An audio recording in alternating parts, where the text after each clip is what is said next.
it started. Alrighty, hello everyone, and welcome back to the world of Gonbarra. Last time we left off with our little crew of escapading adventurers being brought to a world they didn't understand, full of strange and magnificent creatures that one party member in particular liked to pick up and go baby. But we're not going to worry about that too much. You guys, from that were arriving from your individual worlds to the beaches of Gambara. You followed a trail up to an area and dealt with some rather nasty looking lizard like fellows with them big long sails on the back.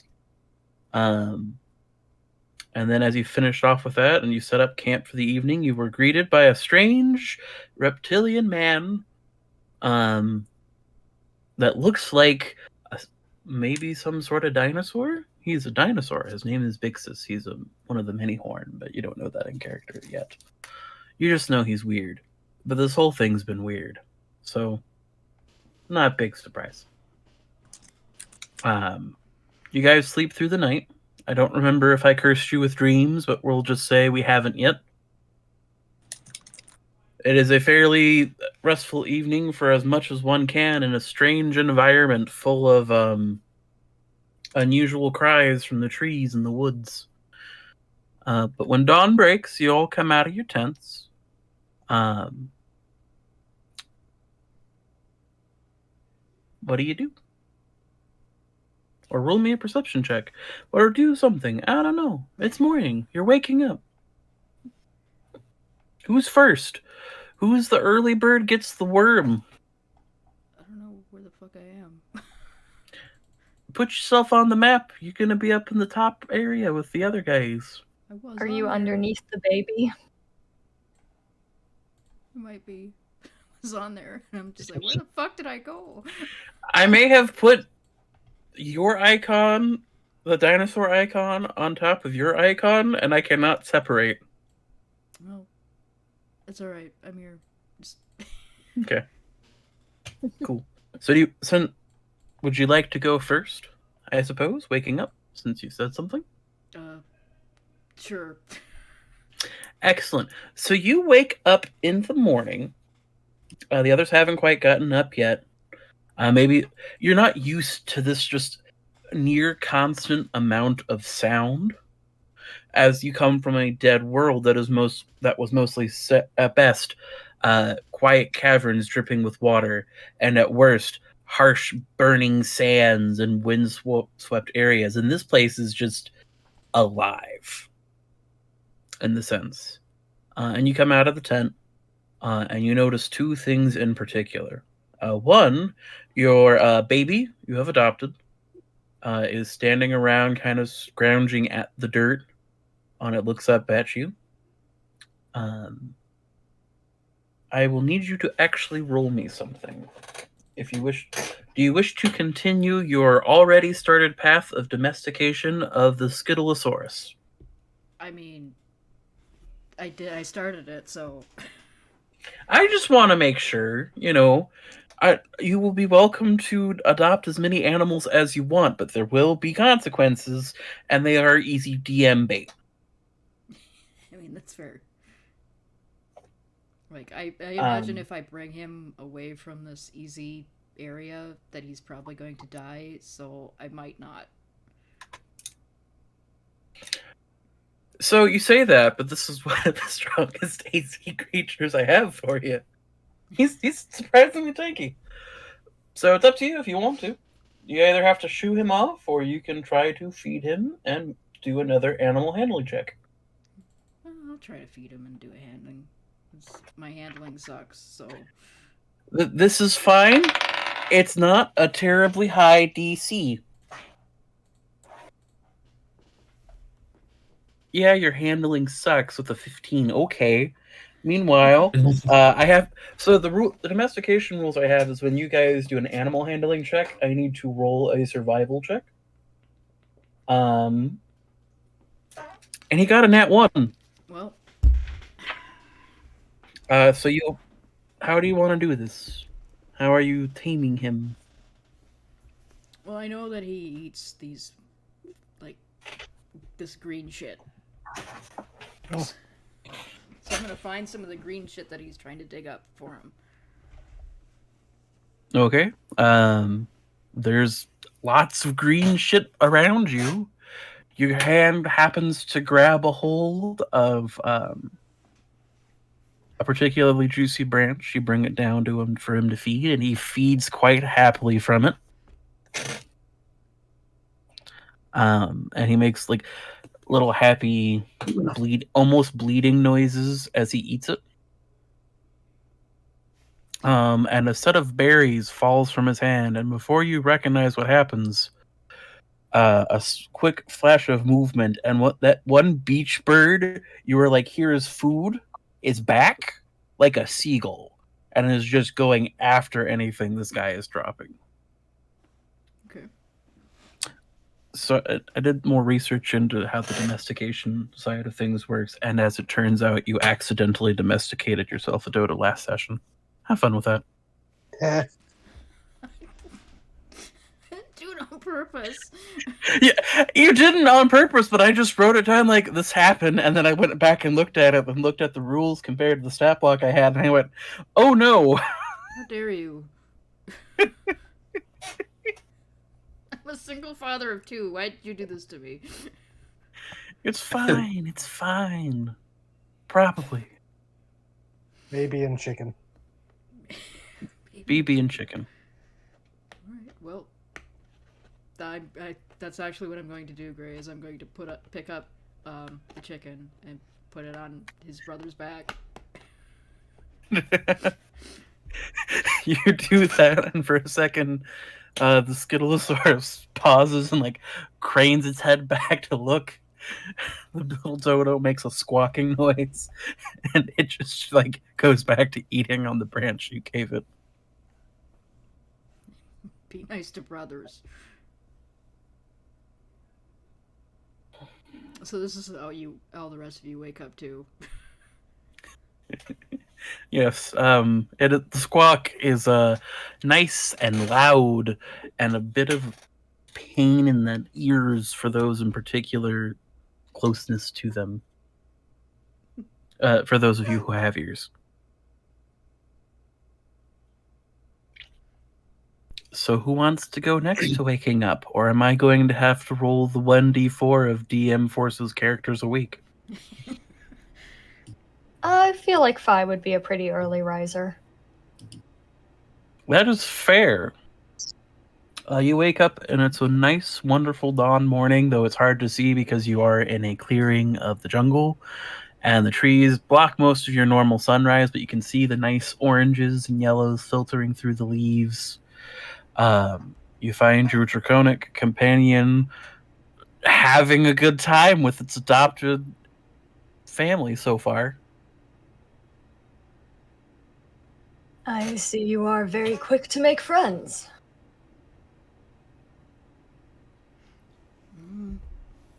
I guess. What does that mean? It means we've been here a day and you have acquired a smaller reptile and a bird. And stacked them. He's smaller. He needs to be carried. Also I'm sure stupid. he... Well, that seems a little harsh. You barely know him. Him? I'm not looking.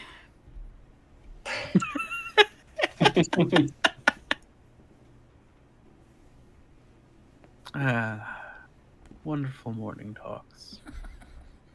And it shall remain a mystery. Like, I'm not sexing my chicken.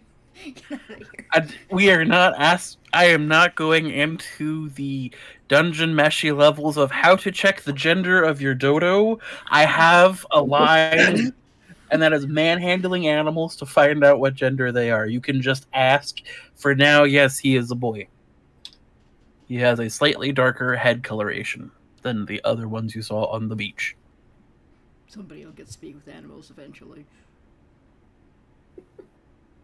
Oh, that would be helpful.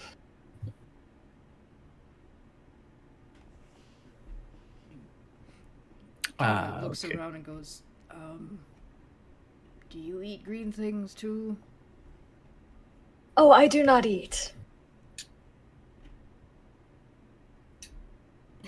He just gives you the most sympathetic look you've ever seen on a reptile's face. Like, oh, I'm sorry. What? That's no fun. That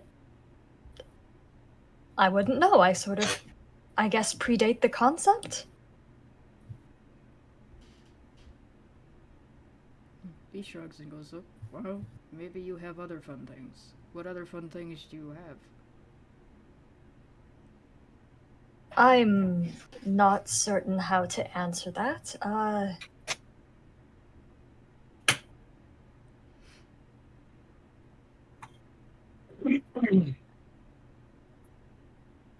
There's a like a sympathetic pat on your shoulder that is the most awkward thing. It's like, we'll find something fun.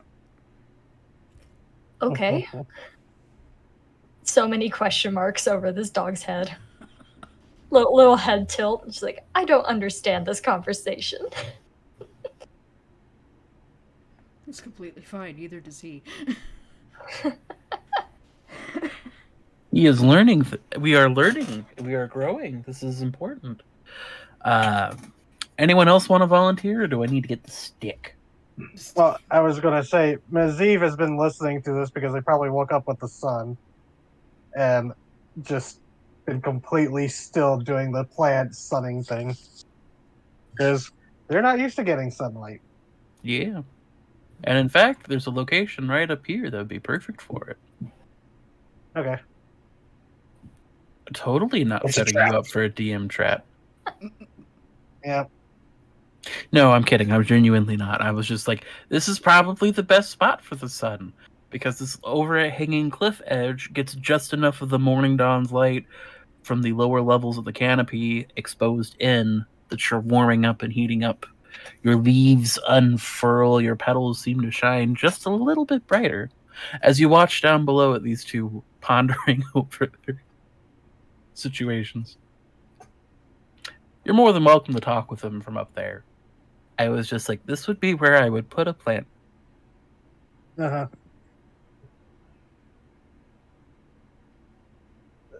They're content to just chill up there for the moment. They're not sure really what they can say about animal husbandry other than, oh yeah, we used to raise animals just so we could use their skeletons. Not really a good, you know, Conversation starter. yeah.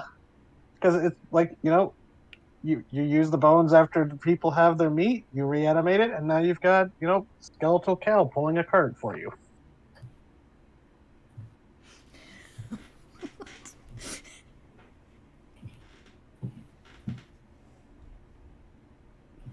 They're a plant. They don't really quite take to the whole pet thing just yet.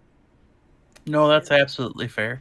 Hey, That's roll fair. me a They'd perception probably be check. more annoyed at a bird trying to nest in them. They're like, no, get out. Perception. Yes, just a quick little perception Did check I just for me. predict? That's No? what happened to me? Oh no. What did you get? Oh, that's fine. Oh, You hear a noise in the tree behind you, and the sound of something quickly scurrying up into the tree trunks. You aren't able to catch a glimpse of what it is, though, unfortunately. Hmm. Oh, you guys have to understand, I have stat blocks for a whole bunch of tiny little guys that are just there to be little guys. Uh-huh. Half the time I ask you to roll a perception check, it's because I'm like, I want to show off a tiny little guy. there's just a little guy out here. It's little guy land. It's little guy land and big guy land, as you'll find out. Welcome to the Guyland Island. Okay, who's next?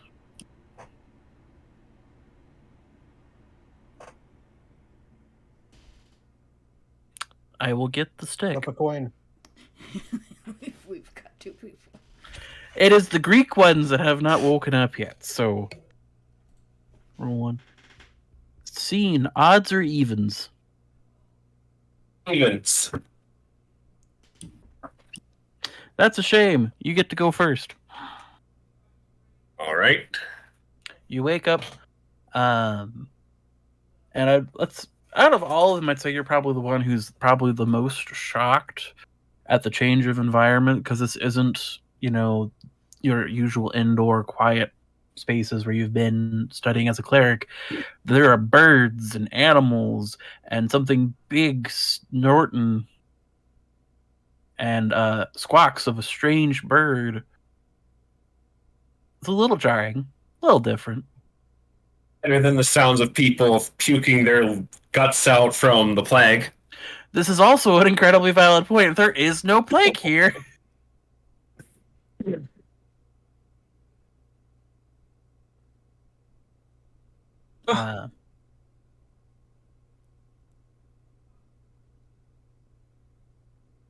So it wasn't a dream.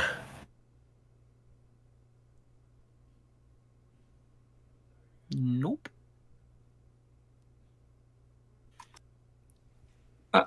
Good morning, everyone. Good morning. Good morrow, friend.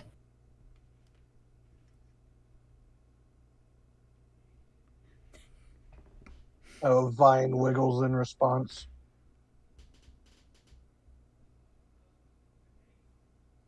It's good to see that nothing seems to have disturbed us overnight. Being out in the wilderness with so many unknown creatures, you never know what could show up. Chicken. I suppose so.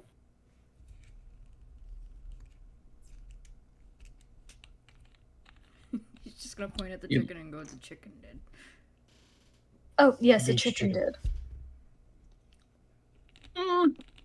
I don't think chicken's an accurate term for that bird.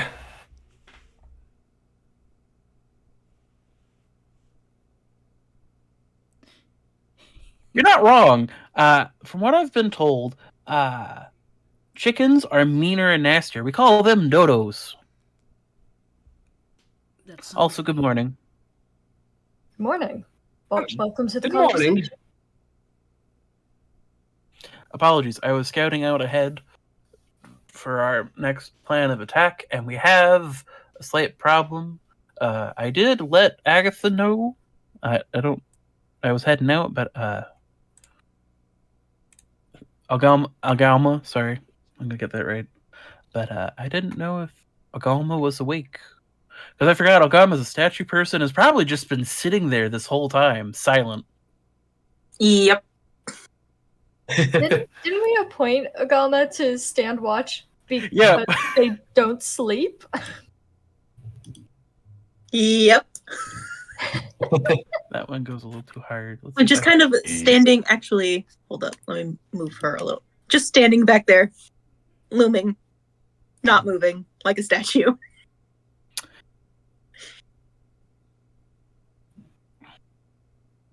Yes. Yep.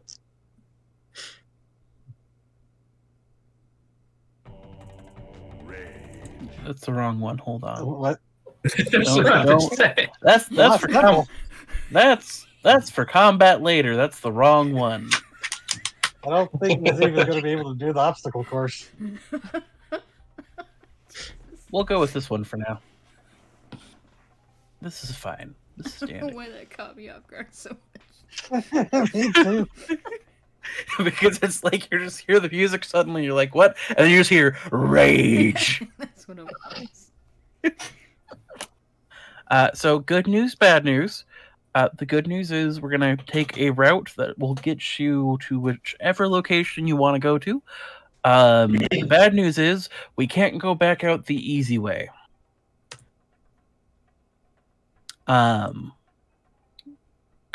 So, oof. Someone was a robot.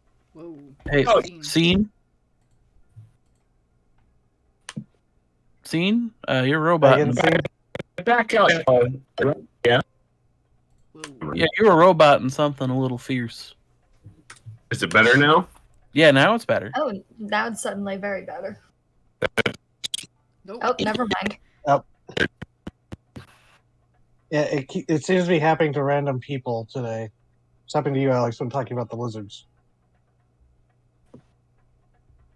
It's weird. Oh, Oh, now it's happening to me. that's weird. That's Well, you sound normal. Oh, my connection went into the red for a Background second. to reload. Maybe that might help. I've been having my computer on an Ethernet cord because that seems to be working better when I do that for these games. You seem to be better Yeah. now.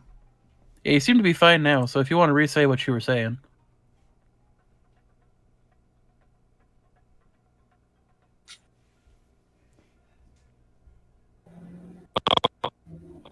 Okay. Oh no.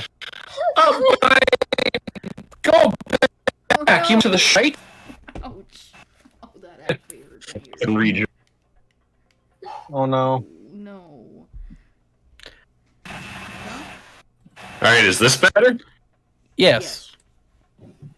Tentatively. Okay. Oh no. This game is just not nice to you today.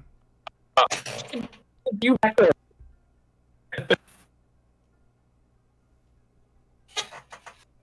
I feel so bad. You're- See, we're- Man, all these audio problems are causing a scene. Oh my god. I will end bloodlines. Hey, I'm doing that myself. Get in line. Isn't that kind of the point of the game? Yeah. We're the last of our people. I mean, you're not wrong. Wow. Do it. Kill me faster. I dare you. You won't. Won't do it. Okay. Hello. Hello? Okay. You seem I to just be. noticed something. Need to check out real quick. Okay. Okay. Oh, okay. Well, I guess in the meantime, I meant to mention Fi is going to spend part of the morning setting up like a mini portable altar. Yeah, sure. Let me check your character sheet. Roll me a religion, I guess.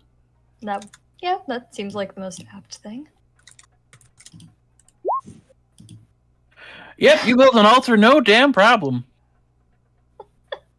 Like Of all smooth the as silk. things,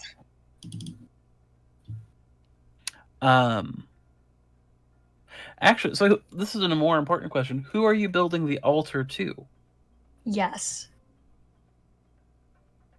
I think Fi is in the habit of starting the day with just like small offerings to literally every god in his pantheon. Interesting. So you build your altar, perfect. Like in terms of portable place, I can go and make an offering as needed. You couldn't have done better with the resources you had at your disposal.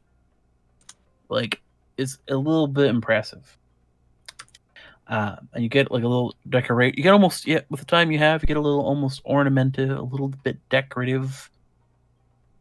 But it's weird because you didn't put that yellowish orange feathers tied next to those emerald greens at the base, but they just kind of were there at one point, and you just rolled with it. You know, as one do. As one do. You know, sometimes you set up a mobile altar and a thing shows up on it that you didn't put there, and that's probably a good sign. Probably, maybe. Are you back, Scene? Am I back? You sound like you're back. I don't know. It's being weird. It's not detecting that I have the Ethernet cord. Ooh, That's probably where the issues are coming from. that would do it. But you seem to be steady right now, so if you'd like to try for a third time of what you were going to say. That is the truth. Okay. By back, you mean back to the shore, right? Yes. So you know how y'all came down in, from what I'm presuming is the trail path right down that way? He says, gesturing towards the south. Well, that's Yes. a game. That's a game trail, and some game has come across the trail, and the game is loud, noisy, and a little bit temperamental. And could probably run us over. So we probably should pack up camp, and we're going to go a way that I know through the woods. We're not too far away from one of the old stone roads. And then we can take the stone roads there, follow the little stream it follows till you get to the bridges, and go from there to there, and then you can get to whichever town you're wanting to go to. Okay. That Oh, certainly sounds like a plan. yeah. We appreciate the guidance. Oh, hey, no problem. I love helping out new people. And as he's saying this, there is a sound. Oh, I need to get on the right layer. I forgot I was on the wrong layer. You can hear faintly the sounds of things moving in the southern reaches. As Eve starts going back up the cliff.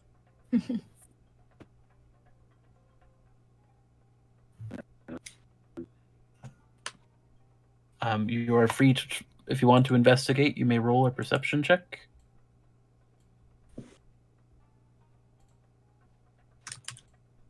If you want to take a look at it. Not doing so well on the perceptions today. That's fair. Fido, you can't see them. Yarnock, they're a little too far away. Maziv, I'll say you can at least see them from your higher up advantage. And you don't like how this one over here in particular is just taking entire mouthful of vegetation and just quickly just how fast it's chewing through it. They are large herbivores. I'm worried. Yep. Technically, they're cousins. Yeah, Ms. Eve is saying that out to the group from their little voice box thing. Crank up the volume. They are approaching. They are very hungry. They are herbivores. You know, absolutely fair. Let me see. How good is their sense of detection? Probably should check that before I put them on the map. Oh well. Actually, the beak could be just as good at slicing meat. So who knows? They might be omnivores.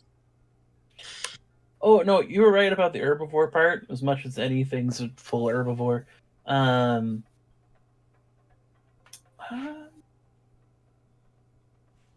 They're not bad.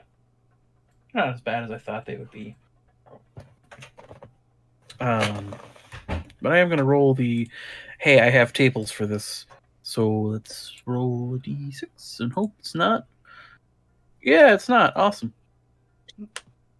The one closest to you guys, as it's like wandering through to munch on the vegetation, lifts its head up, and it's on 4 legs. And for anybody whose setting has something akin to a cow, it is vaguely a cow-shaped creature. A very short tail comes off of its backside, just kind of swinging as it walks on 4 legs.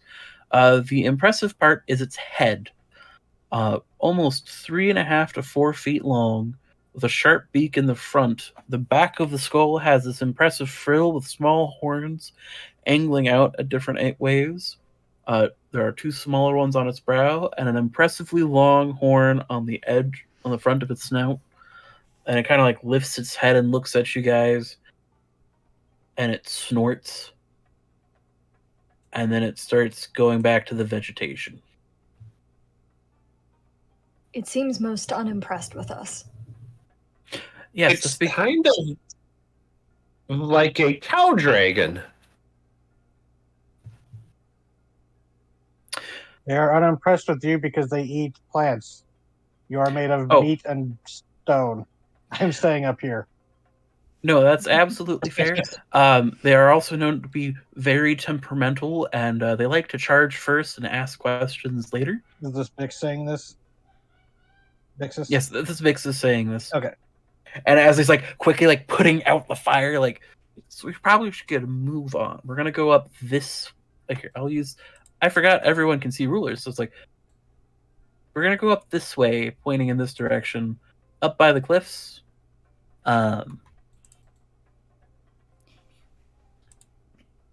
why. Makes sense. If they are anything like an angry bull, we don't want to deal with that. Oh yeah. I've been told a little bit about people who have cows a little bit. They're kind of like oryxes, and I know what an oryx is. But yeah, they can be a little mean. I'm moving them, don't worry. It's just I can't move them. If you're going to make them my children, I'm going to worry about them. I know you're going to worry about them. Just give me a second. I'm copying them and putting them on the next map. Can't copy apparently because this map's being silly. But yes, so they can be a little mean. They are a little aggressive, and more often than not, we're gonna paste you there. We're gonna paste you on here. And like when one charges you, you can like dodge it and it's not too big of a problem. But if you get one charging you, it's not just one charging you. It'll be all three of them charging you. We can't deal with that. Easy. In a corner. Hold on a second. Where did I put? There's a Skittlesaurus. There he is. Now he can be on the map.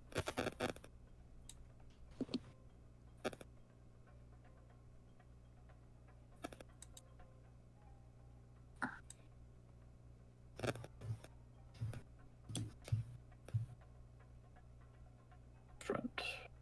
Now we're gonna go back. Okay, just getting stuff set up. Sorry.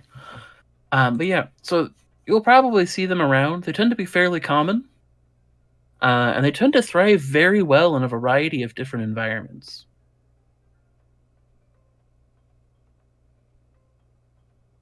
Okay, come on. Work with me, roll 20. There we go. You're going to start out at the bottom. I haven't put Bix on the map yet, so we'll put Bix's up here. He's leading your way. And then we will switch the music. Is the music not playing for anybody else? I had it down pretty quiet. Okay. So let's see. Where's a good swampy feeling one? That's high-paced battle music. I should not click that one.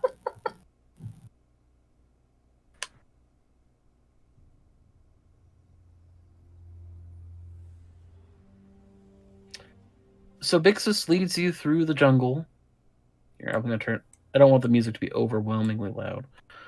So Bixus leads you through the jungles and pops you out close to this section. And this is where you have your first major environmental change since having gone into the forest. The plant life here is thick. He's literally using a small machete-looking size knife to kind of help cut his way through for all of you. Eventually, you pop down here onto the remains of what, as far as you can tell, is a small paved brick road.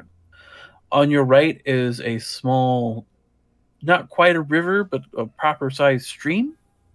The murky green water belays any kind of sense of its depth. On the other side, across the bank, there is more jungle, more greenery and growth. On the sides of the water, you see strange plants, large, rounded, and round-leafed in shape. Lily pads dot the surface of the water, along with the various reeds. And for the most part, there's just some birds making noise, and this is just where you're at. He's like, all right, so as long as we follow the road north, we should be good. Now, this isn't ideal, but it could be worse. Dealing with 3 of those guys would have probably meant we all die. Yarek's gonna point at you and go, never say it could be worse. Kurt, you were not wrong. You're not wrong. I've probably just jinxed myself. But as long as we follow this trail here, we should be fine. Just be careful about going to the water's edge. There's always something in the water.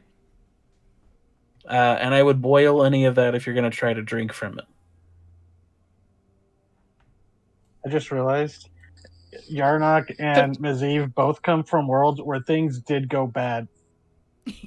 Yeah, all the time. They never stopped going bad. Yeah, you guys like. There's a term "death world" thrown around in the sense of like, oh, life is actively hostile and trying to kill you, and the planet's trying to kill you. You guys come Wait, from we're from You're from proper dying worlds of actively. The term is Tomb World. Tomb World. Okay. Yeah, you guys are Tomb Worlders. That's why, and like Bixus doesn't know what that means, but he gets the vibe that you don't know what grass is, and that's not a good thing. Nope. But yeah, anything I can answer for you while we do our wonderful little meandering down? Yorok's going to point to every available plant, not the ones in the water, because he's listening. He's not going to go near it. He's a good boy. Poisonous? The leaves and shoots of these. Could you ping which one you're pointing at first? I'm pointing at all of them and just asking. Okay. You know. So for the round leaf ones, the leaves and the stems, perfectly fine to eat. The root has mild hallucinogenic effects. Can be poisonous to some, but others not. So we don't tend to harvest the roots. The reeds, it doesn't taste great. It's bitter. Needs the leaves. I'm just imagining. Yeah, well, the vibe here is every time you tell him that a plant isn't poisonous, he will eat it.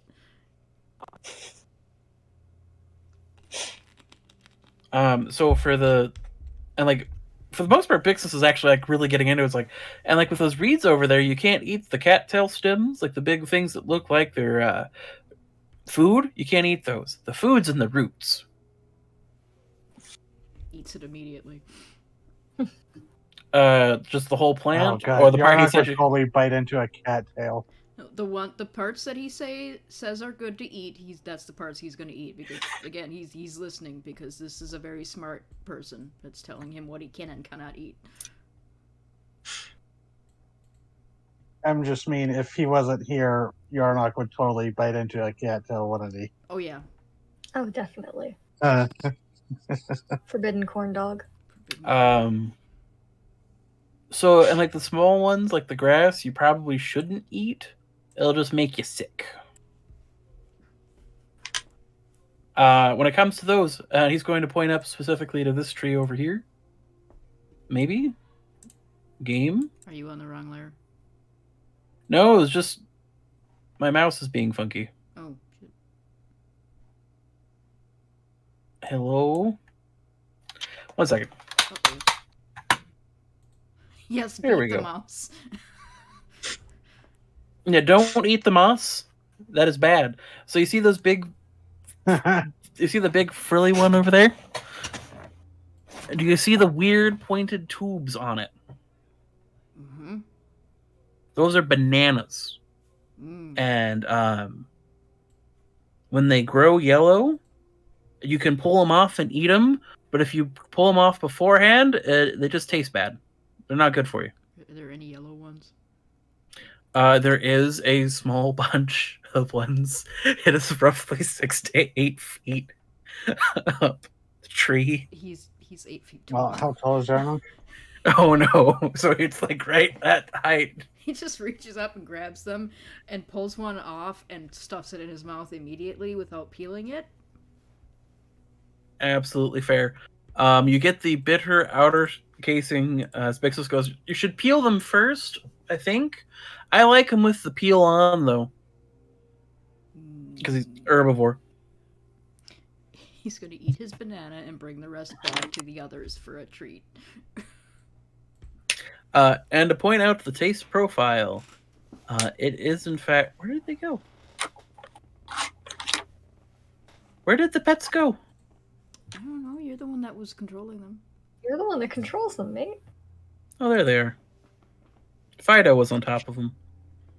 They tried to nest under the dog. Yes. I shall babysit your children for you. It is worth noting that when you bite the bananas, they are not the kind of flavor that you get of the bananas currently in the store, but they are, in fact, what the banana flavoring was based off of before they all died of fungal diseases back in the 1940s. It's my fantasy setting. I can have the original banana still be here. Yeah, you sure can.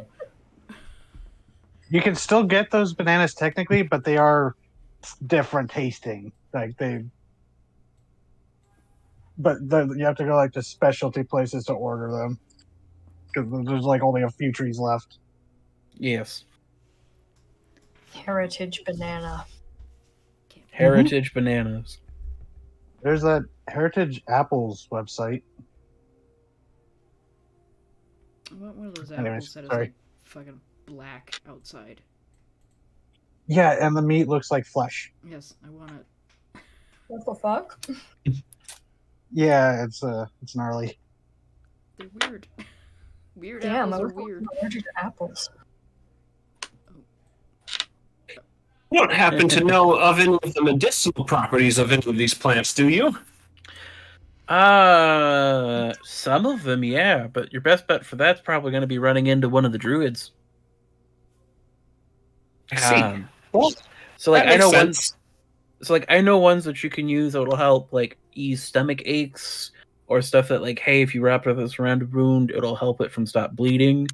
But like when it comes to like, hey, you can turn this into a powder that then you can go and use to help somebody who's bleeding internally is a little past my pay grade. I see. Well, good to still have ideas.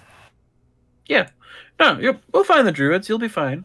There's a whole bunch of them. So, like, when I say the druids, I talk about, like, the big grand circles, but, like, 9 times out of 10, if a person's born of magic, they become inducted into the druid circles, or they want to get into magic, they go out there.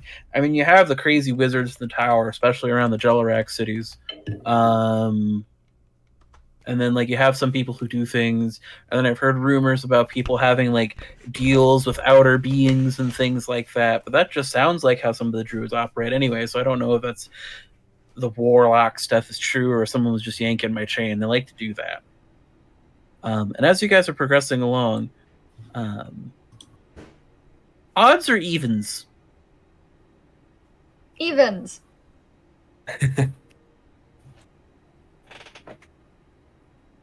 Sure. 1d2. Fantastic. There's a pretty flower across the river. That is a pretty flower across the river. It's like it catches your eye for a little bit. It's like this is just so much color that you've never seen before in your time on your home world. Because, you know, it's a little dead. You know, it happens, Miss Eve. This was a lot of life. Would everybody roll me a perception check real quick? Bixus is very much caught up in the like educating of like this plant here you can use to help cure a stomach Not ache. performance. Dang it! I wish I could keep that roll. And 15. 1, 2, 3, 4. I miscollect. We will wait for Scatha to get back for that because she's grabbing the foods. So we will go back to Bixus being a nerd. And I was like, yeah. So you can actually like allegedly he says picking up on his palm leaves, like you can take this, boil it into like a tea of sorts, and then it helps with migraines. But the last time I tried to do that, I just made myself sick. So I think I was missing something.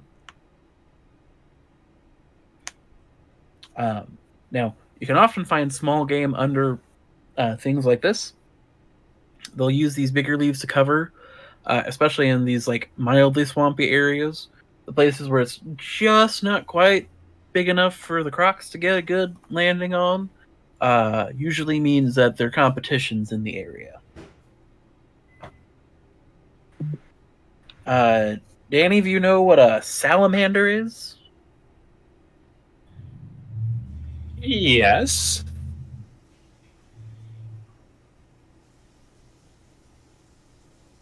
Just you? Okay. Yeah. Okay. I mean, you mean like the amphibian or the mythological? I mean, they're just kind of the same. One's just on fire. Um, Hmm. I'm familiar with the salamanders. Sorry, Yes. there were a large number of emergency vehicles going by. No, you're absolutely fine. So yeah, he points out to the river. It's like, so in these swampy areas where there's not a whole lot of beach territory for like crocs to sun themselves, giant salamanders of nasty sizes and varieties will dwell in there. So just because it's not crocodile territory doesn't mean your water's safe.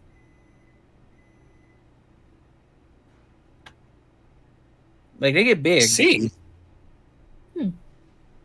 Most intriguing. wouldn't have expected that of them. Oh yeah, no, you get some just absolutely big guys.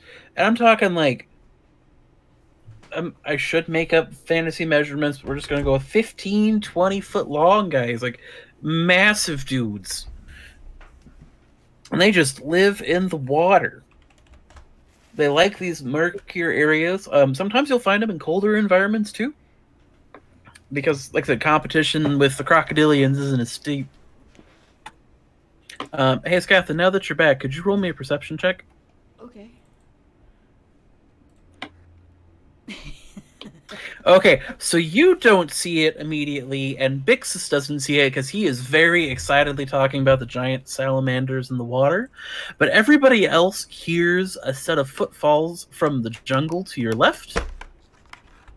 As something emerges.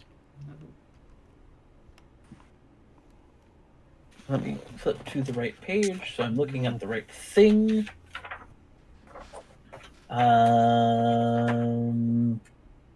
Where did you go, my boy? You were just the right size and just enough out of their territory. And now you defy me like this.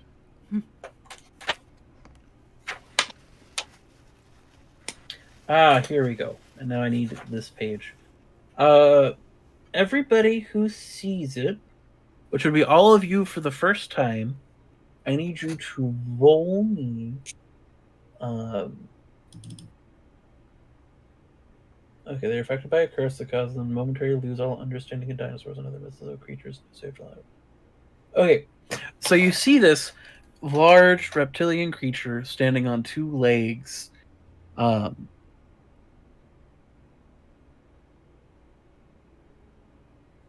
Its head is almost 5 feet in length.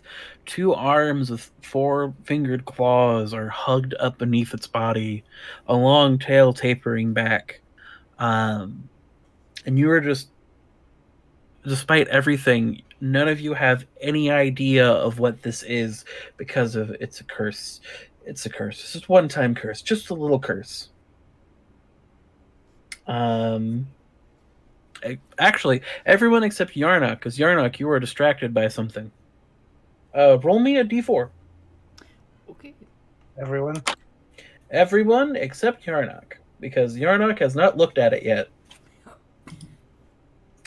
Mechanically speaking, you have forgotten what a dinosaur is. I didn't know what a dinosaur was in the first place. Which doesn't affect you all that much, but this is just a fun one I've had. Okay, and then need one from you, Scene. The thing on the sidebar to do the dice rolls and everything else is gone. It should be the bottom icon that says dice. Looks like a d20. I think he means that entire bar is gone. Yeah, that There entire should be a bar is little gone. tab at the very top right corner that might be to expand that. Top left corner. Top left, right. Yeah. Not right. Left, correct. Try reloading. This is fine. Plus, in the So chat, the- you could just do /R for rolling. It's back. Okay, I got it. That go through? Okay. Give her a second. Let's see. Yes, there we go. Fantastic. We get Oh no. Um. So for you, Maziv and Agalma, you are curious about this creature. It is majestic. It is wonderful. It is bizarre. Um, the humanoid becomes unaware of any threat Megalosaurus poses. They cannot attack it or cast detrimental spells / cantrips against it and must move directly towards it if possible.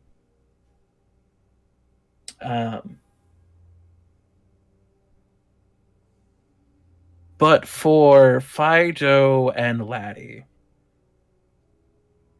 you have gotten the status condition of adoring.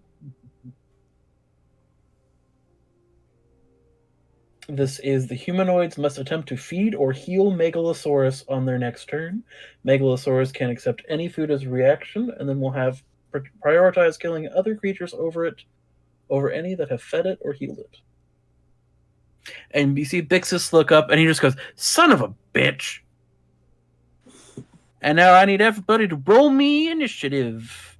Yarnock, you can look up if you want. Okay, I'm looking up. I don't think I wanted that good of an initiative. I don't think either of us wanted that good of an initiative. Okay, Yarnock, I will need you to roll me Oops. a I forgot d4. about that. Stupid thing about the 18. tokens again.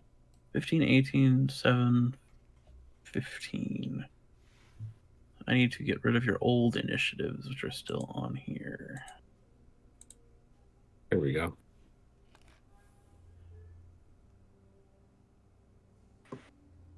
$15, 7, 19, 21. Hot diggity damn. Yarnock, you got a 2. Threatened. On your next turn, they must make a ranged or melee attack against Megalosaurus or cast a cantrip that targets it. If a humanoid has multi-attack, they instead only make a single attack. So I gotta attack him. So you gotta attack him. Oh, okay. But hold on a second. I'm going to put in some other folks into the initiative. Mostly Bixus and the boy. How do I add somebody to turn? Alright, I have to right-click them and add turn order.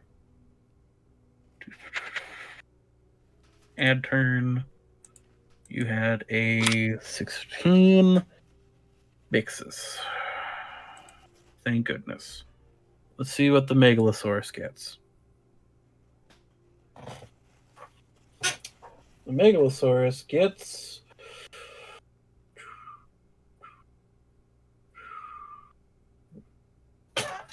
a 13.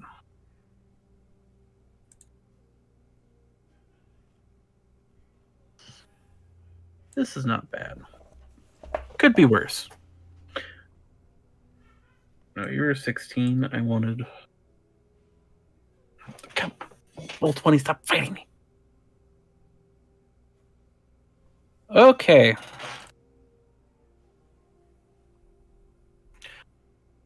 Now that I got that fixed, we're going to switch to music. No, not that one.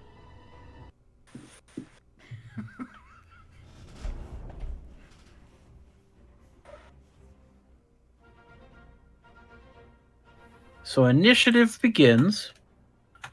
We have you go first, Scene. And if I remember your status condition, you are adoring. You have to, for 2 rounds, this is only for 2 rounds,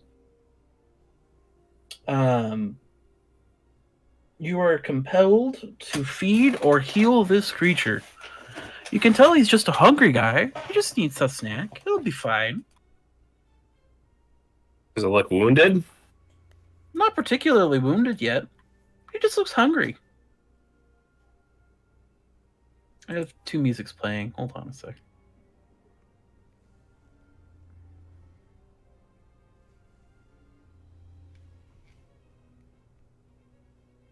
So what do you do?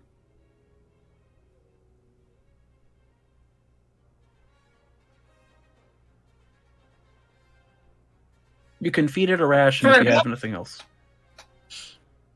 Oh, go ahead.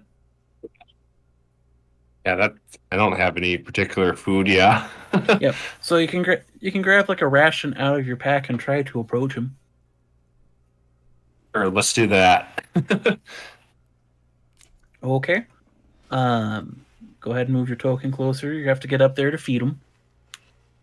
The easiest way. Yeah. So the easiest way up is down here on the south side, or you can try to climb up the cliff face. You're right. I forgot that. I did leave him up a little hard to get because I was worried this might happen. So yeah, you got, I think, 30 movement speed, so... 25. 35. 25. Oh, 25.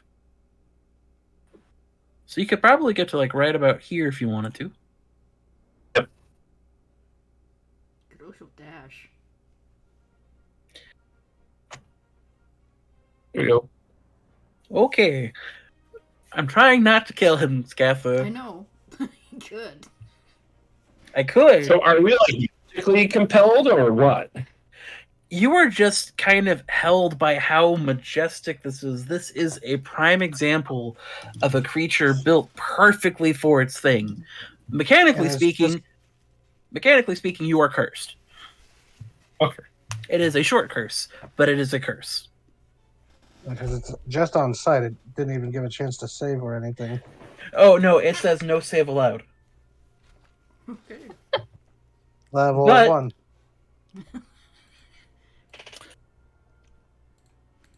But it only goes for 2 rounds, or until a person takes damage. So that is your turn scene. Pulling out the ration and walking that way. Unless if you want to try to make an animal handling check. I would let you, but that would be interesting. No. Okay. Yarnock, Okay. You look at this smug motherfucker. Look at him. He's just trying to schmooze his way in. You've dealt with this guy before. You know what to do. So you specify that it has to be a ranged attack? Or melee. Ranged or melee. How high is this cliff? Please say it's higher than 10 feet. It's about 15 feet. It's still not high enough. So I'm right next to it, and I can get right up here. He's angry. He's angry. And you actually watch as he, like, from his, like, stopped and graceful position, paused, and his head turns towards you. Okay, so, greatsword. Let's see. 16. Does that hit? That does hit. Roll for damage. Okay. You just listen to him make this, like, alligator grumble as he scrambles up the cliff. Shit. Alright. You hit the Megalosaurus very good. It gives a surprisingly crocodile-like grumble back in surprise as you sink your greatsword into him. And then he's gonna bite it because he has hungry jaws. You know what? I'll allow it. This just makes it a little more fair.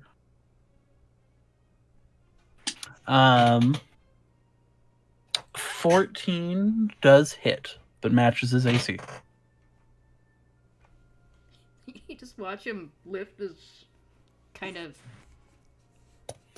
inexpertly forged greatsword over his head, slam it down on this thing, and then bite it in the side of the face. For all of those afflicted by the curse with either curiosity or adoration, you're like, wow, that's an incredible display of violence. Or alternatively, how dare she? How dare they? This is such a magnificent creature. It should be respected. It should be cared for. Oh. Like the barbarian got the curse of fuck you. It was so appropriate. So yeah, that is Okay. That's it. Oh, sorry. Boop, boop. Bix's turn, and instead of running towards the creature, Bix actually runs towards you guys. and she's going to stop at you first, Fido. What's your AC again? Let's see. 18. Dang.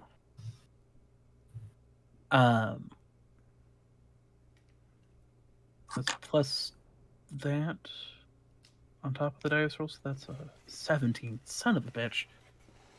And you see Bix just, like, for no reason, out of the blue, pull out a small sword and try to, like, hit you flat side against the head with it. Fi growls at her. And from Bix, it's like, I'm sorry, but the stupid thing's curse is affecting you. Line up to get hit. Please. Fascinating.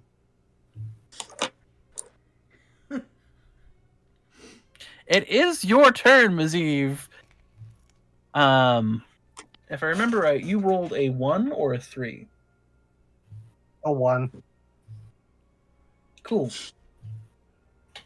So you are not compelled to help it, but you cannot attack it right now. It is just utterly fascinating. Oh, you got closer. You don't have to go. Yeah. Oh, I thought you said I did when you were applying the curse. Let's take a look up here. No, you got a 1. You have curious.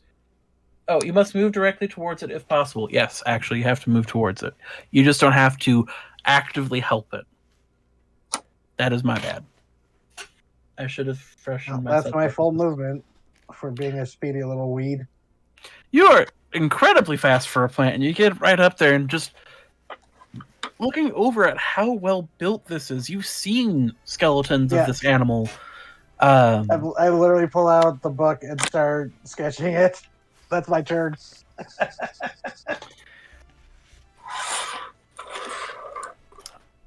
I mean, if that's basically what I have to use my turn for, right? Studying it. Yep.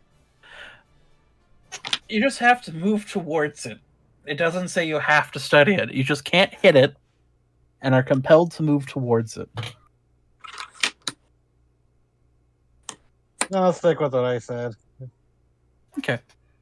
And, like, you've seen skeletons of Megalosaurus, so it's been a frustrating... Like, there's a notable thing where it's like you didn't have a whole lot of a complete specimen, but you recognize from the lower jaw that is open, screaming because Yarnock has, like, bit into its face, that this is, in fact, a Megalosaurus.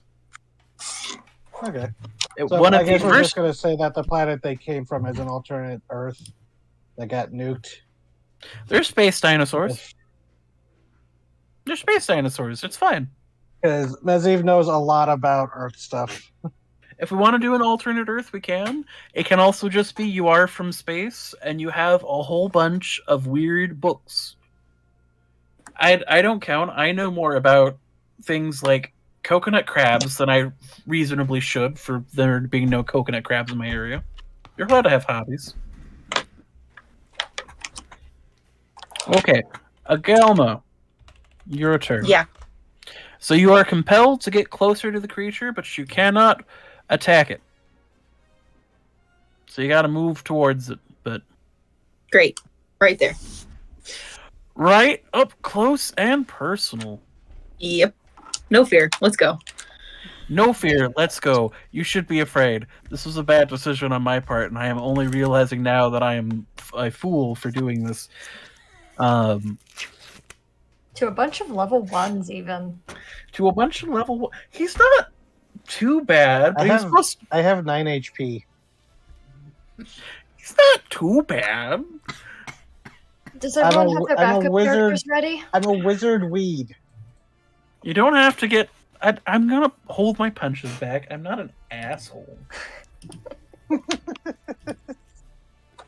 But it isn't happy about the one biting his face. So,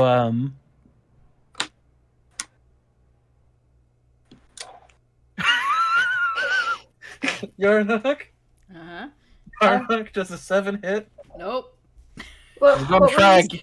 What were you saying about pulling your punches? We need a little bit. Does a 20 hit? Yeah, unfortunately. Okay, let's see. We're gonna pull our punches because we're just introducing him. Motherfucker. You were saying? That is 8 damage, Scatha, as it bites back. Let's run. I got 15. Might as well let the barbarian take it. Bloodied. For those at home, I made an oopsie whoopsie, so we're having all damage.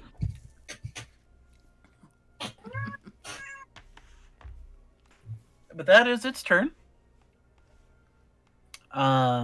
Which brings you to last of the initiative is Fido. Fido. Oh no, he's hurt. You He have is to help hurt. him. I do. You I are need to heal him. I'm gonna cast. Let's see, which one is it that I can do from a distance? Healing word.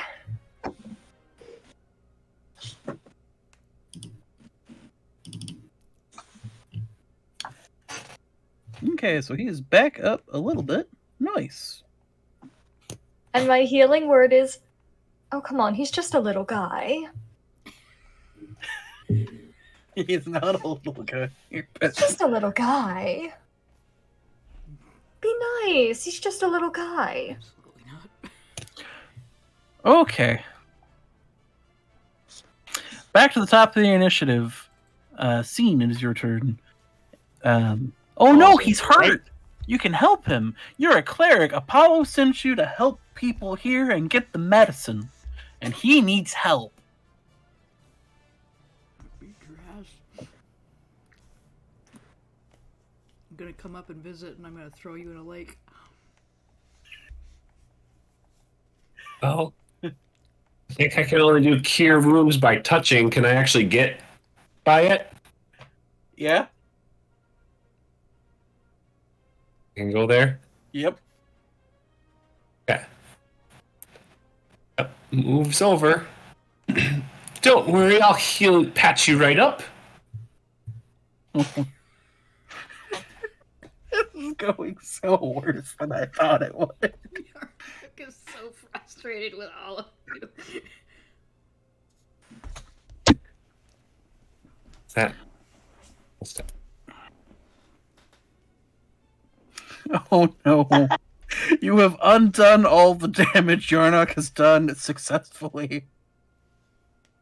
It is back up to I think full. that's also one of 2 spells I can cast today. I've got that. Don't worry about that. We'll get that taken care of for you. So you cast that spell. You watch the wounds that were inflicted on its head by Yarnock close up, and you're like, "Good, it's healed." And like that, you have full control of your faculties and realize, "Oh God, this thing is bigger than any animal I've ever seen in my life, and is actively trying to eat my friends." The curse is broken. Congratulations, Scene. What have you done? Thank you. Now go back down the list. Yarnock. Okay, good. You hate this thing. I hate it. It's healing. Fuck you. Fuck no. Die. Go. Exactly. Oh yeah, no, that fucking hits. This boy. That's impressive. That is impressive. In one hit, you almost take it back to where you were. I'm gonna bite it again because fuck you. Also, I need some health back. This is fair. That hits. Oh, good. 7 now frowns back. 1, 2, 3, 4, 5, 6, 7. I almost undid everything it did too. You have actually gotten it You're lower. just biting each other. Yeah, it's at this point like you guys are just grappling, chewing on each other. It's dinosaur on dinosaur man violence. Dinosaur on dinosaur man violence. It is Bix's turn, and Bix is going to try to save Fido. Being nice. Does not hit.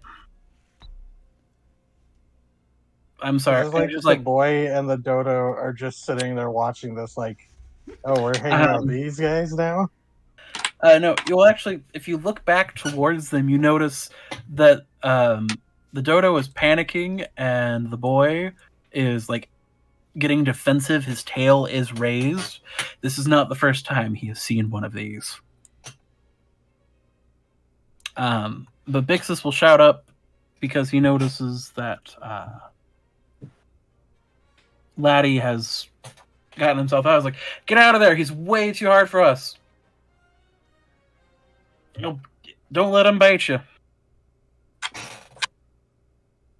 I will say, Scatha, you are also free from your curse. I just don't think that changes anything. No.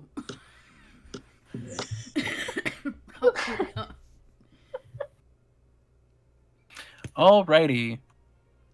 Wizard, you are compelled to get closer.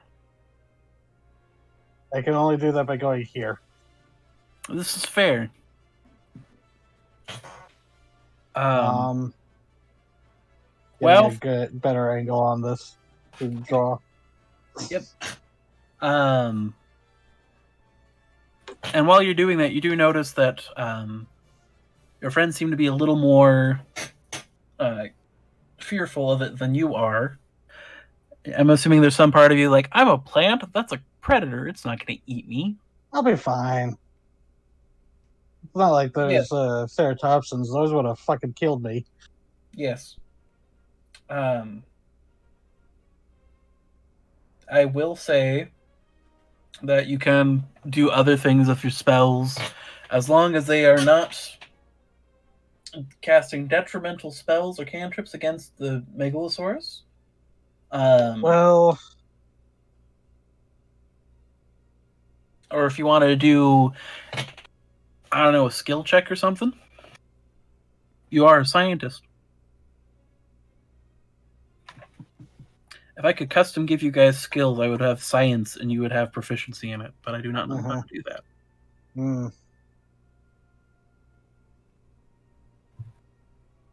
Oh, okay.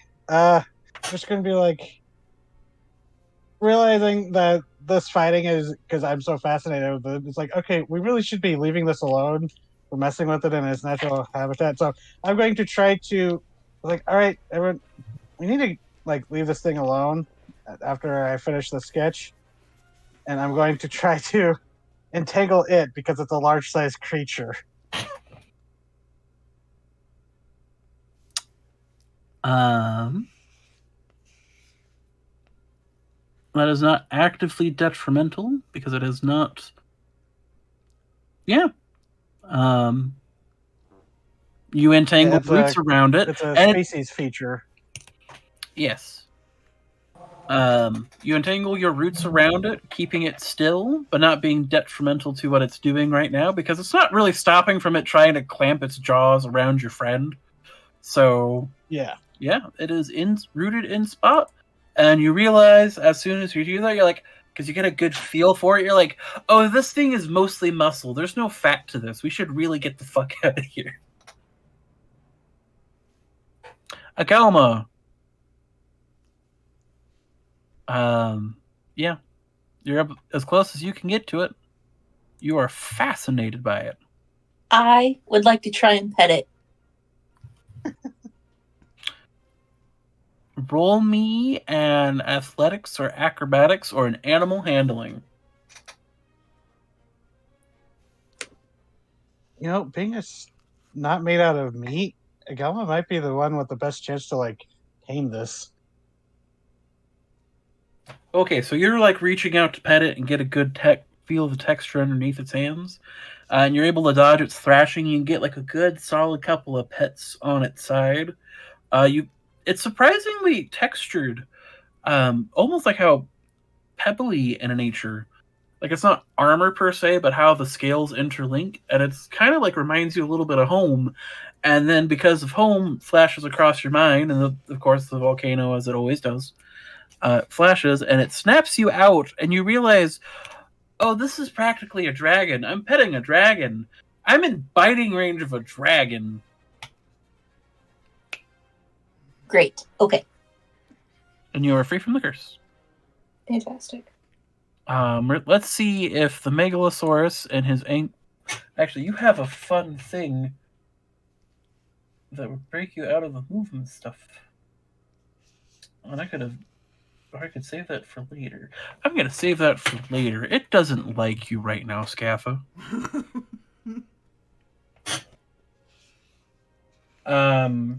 Does a 19 hit you? Yeah.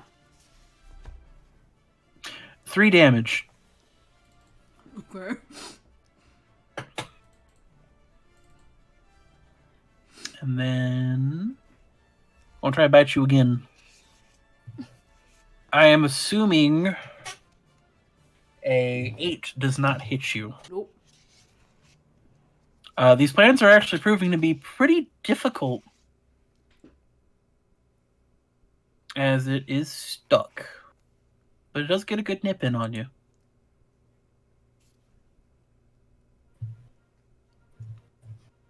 Let's see. And that's a certain. Yeah, I presume still compelled to like come over and help little Yes. guy out. Help little guy out, heal him, feed him. Bixus is actively trying. Actually, you know what? As you leave his space, I'm gonna be a little mean. No, if that doesn't hit you, Bixus is trying his best, but you are just built like a tank. He absolutely is, and barks at Bix on his way past. Because stop that! No, stop trying to go to the killing thing. They're annoying and eat people. Too bad. I'm using my other spell slot to heal it again. Oh no.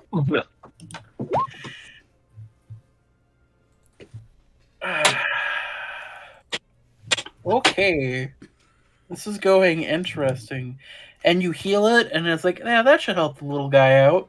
And then you blink. Oh, that's not a little guy. That's not a little guy at all. That's a very big guy. Who is supposed to be my enemy is attacking my allies. Oh no! And at the top of the initiative, he's going to use a legendary action. Level 1. Level 1. It's not an impressive. It's not an impressive thing. I know. I dare It's you. just wasn't expecting to hear the phrase "legendary action" this early. Session 2, baby, keep you on your toes. All of a sudden, entangled in your roots, it begins to thrash about side to side, the jaws snapping wildly, and disengages and goes back 10 feet, freeing himself from your roots according to your root rolls. Mm-hmm. And now it is your turn, laddie. Ottoman. All right. And you have full, complete control of your mental faculties.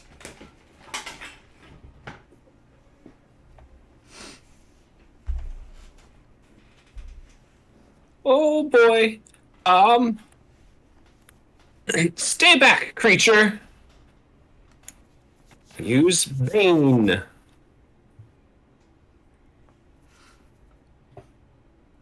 So it needs to make a charisma. Well, it doesn't have great charisma. It's only a 12. It got a 9. Looks like it has to be 14. It has to beat a 14, but it got a 9, so it is baned as you start to run away. Bixus will be like, get across the river. Go up northwest from here. There should be a small little ruin of sorts. I'll meet up with you there. I'll help get it away.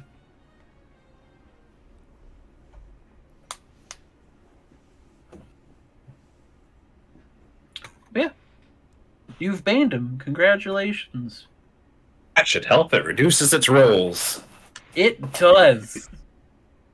It reduces its rolls more than I've already reduced them because I went, oh no, oh no.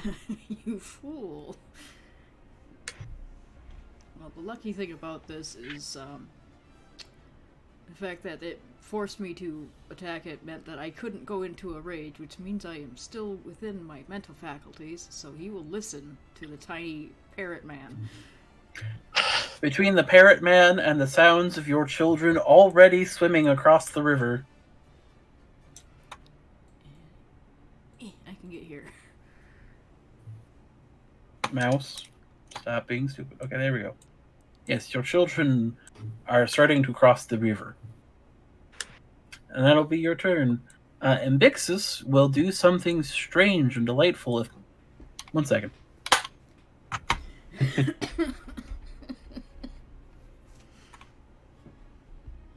So Bixus will actually run up here, and he will pull out a strange-looking bow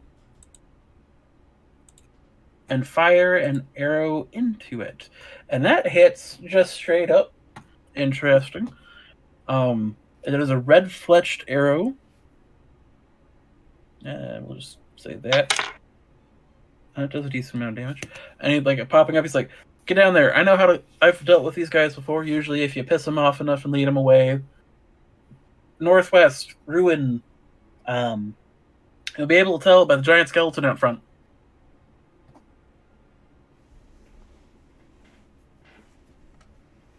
And then it is your turn, Ms. Eve. Well, no longer ensorcelled. I'm going to use one of my spell slots, and called me a quick plant before, but that was a lie. I am now quick as I cast Expeditious Retreat, moving 30 with the spell, dash with my bonus action, and then dash again. I just tuck in and become a tumbleweed.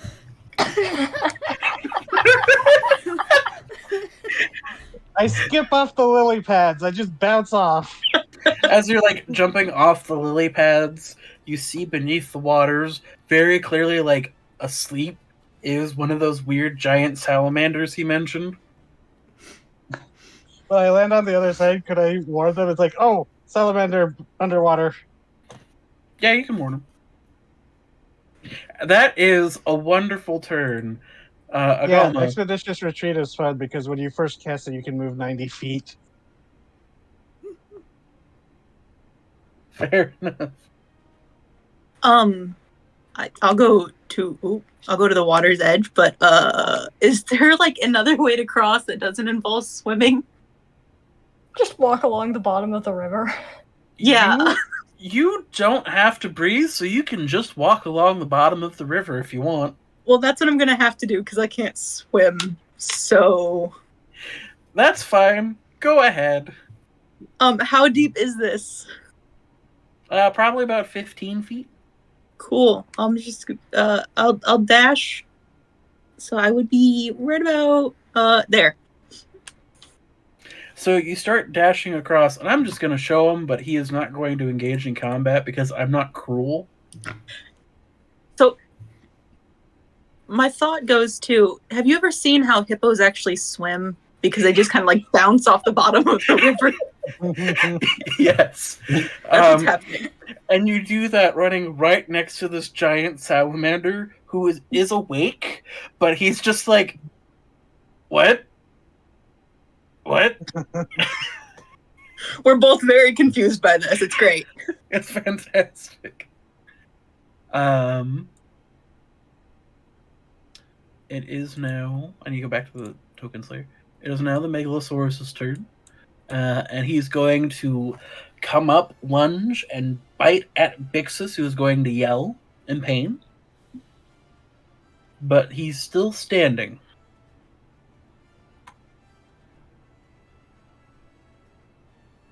And then it is your turn, Fido. Yep. And I'm sorry about this, because Fi is going to run in and is going to attack two-handed with Battle Axe. That doesn't hit. Does not hit. Let me double check.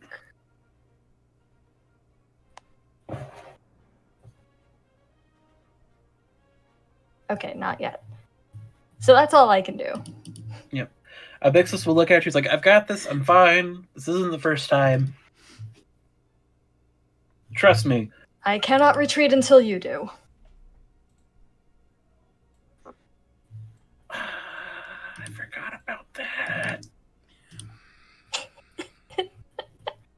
Okay, so I'm gonna put it in the perspective of a GM talking to a player here. Yeah, The Megalosaurus is a CR4. You are a level 1. correct.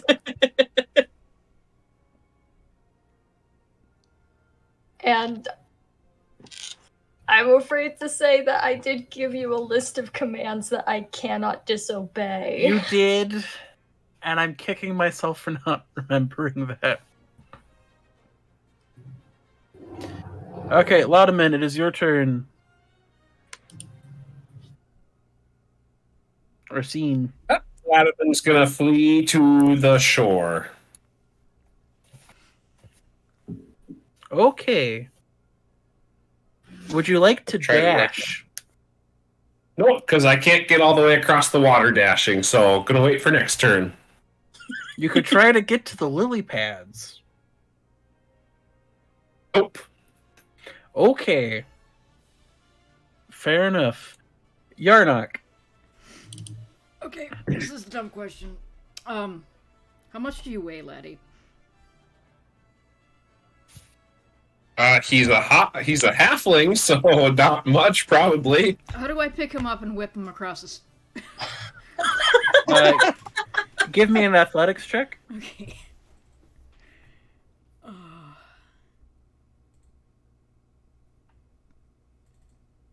I will say, for the size disparity, you'll have advantage, and given the situation. So yeah, you could probably get him across with that. Okay, so you run up and you stop at the water's edge for just a second, and he picks you up by the back of your coat and throws you.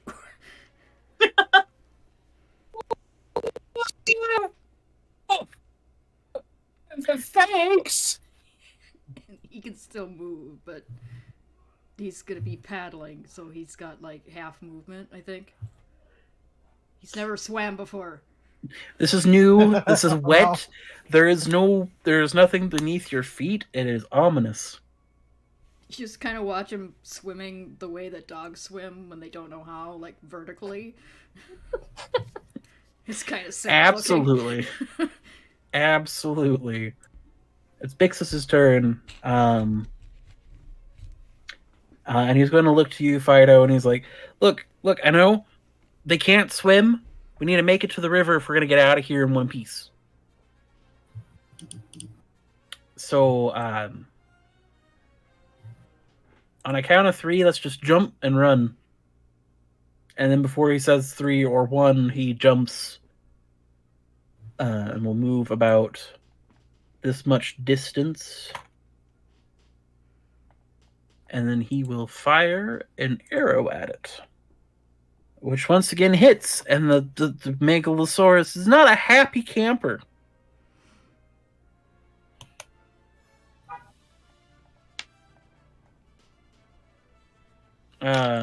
Ms. Eve, it is your turn.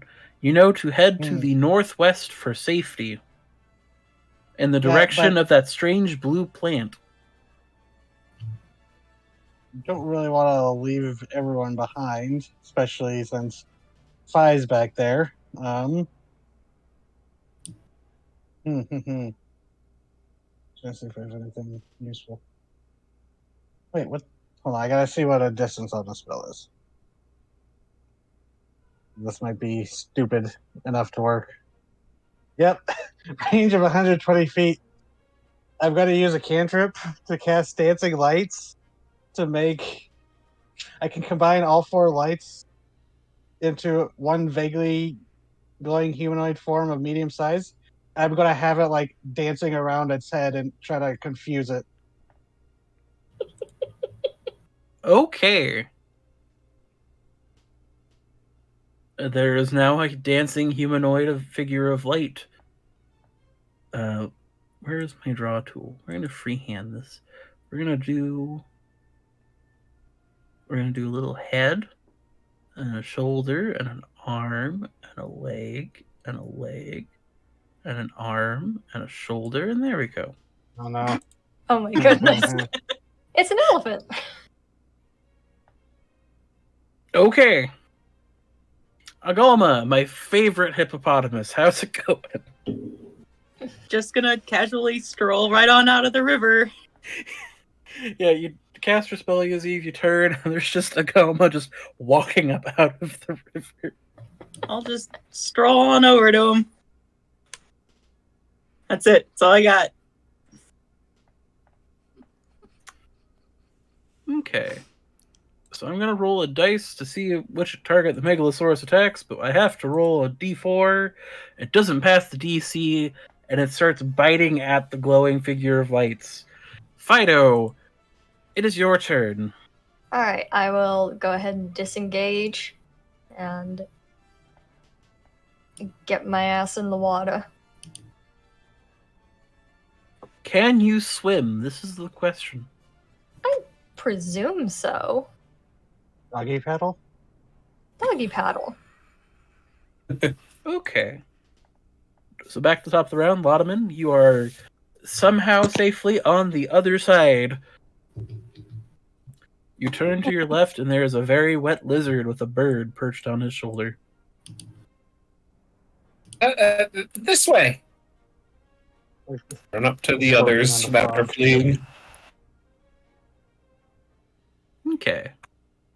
Yarnock, roll me an athletics check.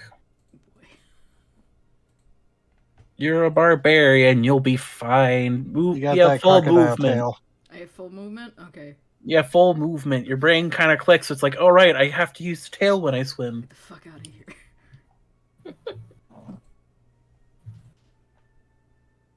Something in his lizard brain kicked in. He's on the shore now.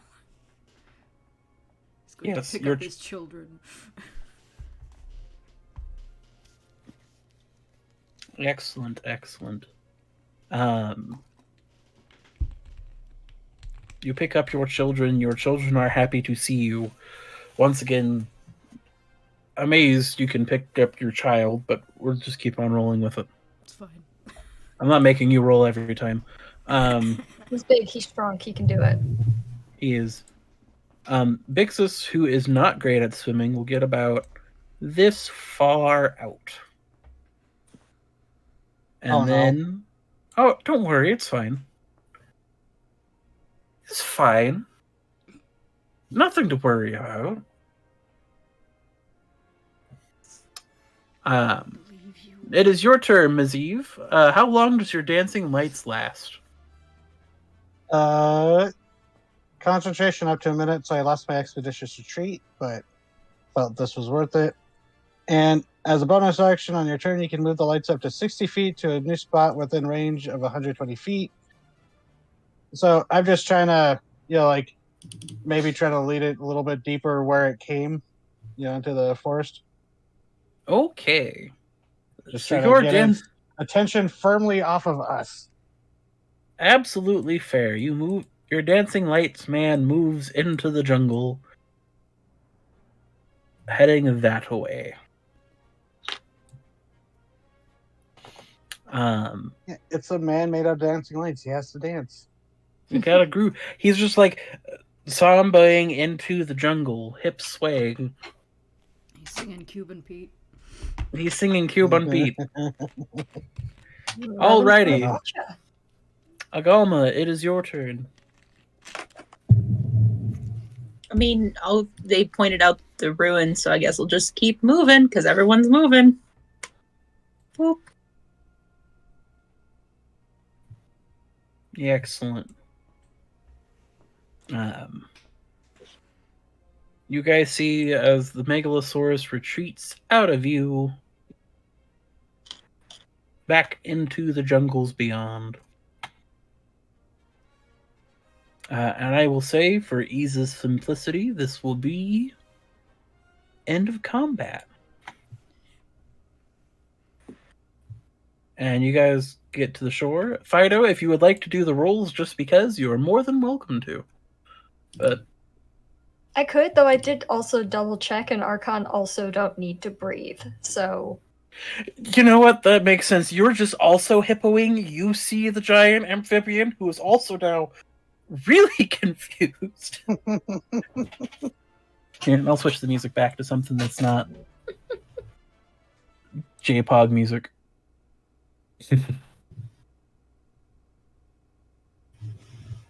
And you guys make your way back to shore. Bixus is looking a little worse for wear. I was like, well, shit. Ow. Alrighty. Anyone else hurt? Uh, yeah, but not by much. Sorry, I'd really love to heal you, but I don't know what came over me, but I don't have any magic left, Don't worry about it. Here, Bixus will reach into a pouch on his thing, and he will pull out 2 strange, round-looking leaves, and he will pass it to the people who cast spells or are out of spell slots.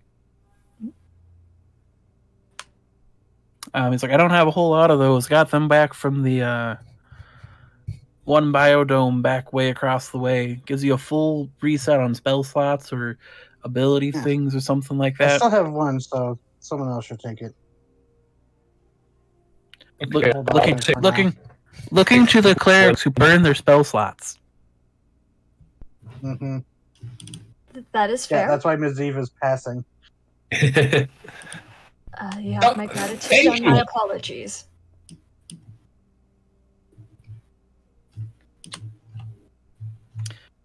Okay. You also have my Please apologies. allow me to for help. this. Yep. Fido does the dog shaking water off thing and just splashes everyone. Fair enough. Yeah, don't feel too bad about it. We call them megalosauruses because they like to erase your mind of any other dinosaur you've seen. And then, like, this is the first one, so it's like everybody gets a second chance at seeing a dinosaur again if they haven't. They're a pain in the ass. And he was holding back. Because I think he's used to, like... Might have been offers to cure Mixus's wounds. Hey, you don't have to. I got a healing pot right here. Oh. And we won't count... If you're sure. I'm sure. Trust me. Because now we got... Because we can either go back to that side of the river and have him hunt us down, or we got to go the hard way. So I guess to the ruins we go. I am fairly decent with surgery on humanoids. Ms. Eve does have proficiency in medicine, so... Fair. Yeah, so the ruins... And you guys start moving northwards, and I'm just not going to move the GM tokens because we're about to switch maps. Fair. Wait, this is the hard way now? And the easy way was already a horrible thing. Well, the easy way was the coast. That way, it points back across the way, is the hard way. We're taking the roundabout to the hard way. Oh. Well, I can move. Okay. But we'll probably take a break over at the ruins. It's one of the old Hunter Society buildings. It's usually not got anything running around by it. Do you want to take a look at the weird plant? Somebody was pinging the weird plant. This one. Yeah, that was me. If you would like to determine what the weird plant is, roll me a nature check.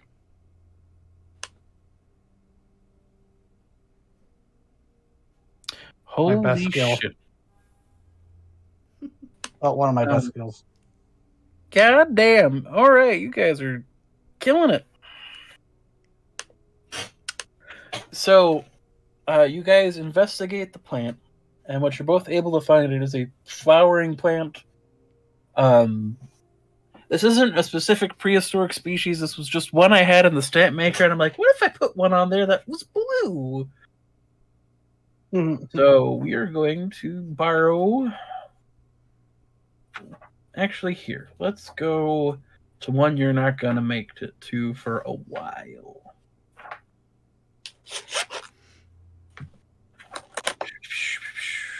Yeah, we'll go. We'll do the big predator one because you guys won't be there for a while. So you're grabbing at this plant. You're looking at it. And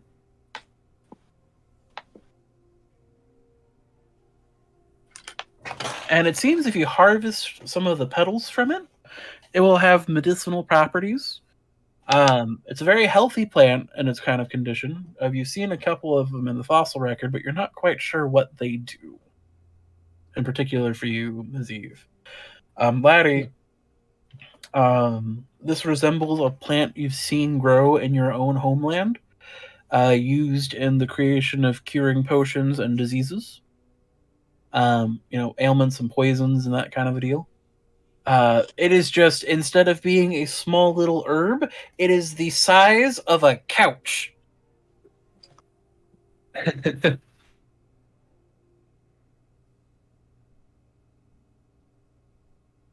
So it wouldn't be a bad thing to grab some samples of that. Can't hurt. Yes. And I'm going to use Druidcraft to harmlessly make it produce, some seed pods or extra leaves, so I'm not like plucking it, depriving it. Mm-hmm. Oh, smart thinking. Excellent. Okay. You gather A little specimens. bit shouldn't. What was it? Oh, I just said just a little bit shouldn't hurt. Yes. Oh, yeah. The plant doesn't seem to react one way or another from you taking some specimens. It's not like it starts shriveling and dying or anything funky like that. I'm marking down, I got giant blue herb cuttings. Okay, so you're going to put yourselves here at the bottom of the map. If you give me just a second, you will see where I am placing the childs. I have to find the other childs. There's the other childs. Childs. I weren't kidding about the bones. Nope. Oh no, I sent you to the map layer, didn't I? Oopsies. Excuse me. Sorry, the dodo became fused to the map for the briefest of moments. Banished him to the Shadow Realm. Banished him to the Shadow Realm. Oh, look. More bananas. You can even see them this time.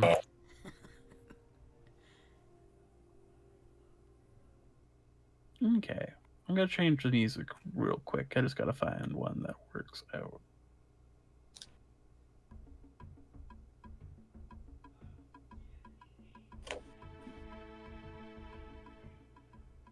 We'll just use this one. This is nice. So the first thing you guys notice coming into this clearing is that there is a gigantic skeleton of some sort of creature. If anyone would like to roll a nature or arcana, you are welcome to do so.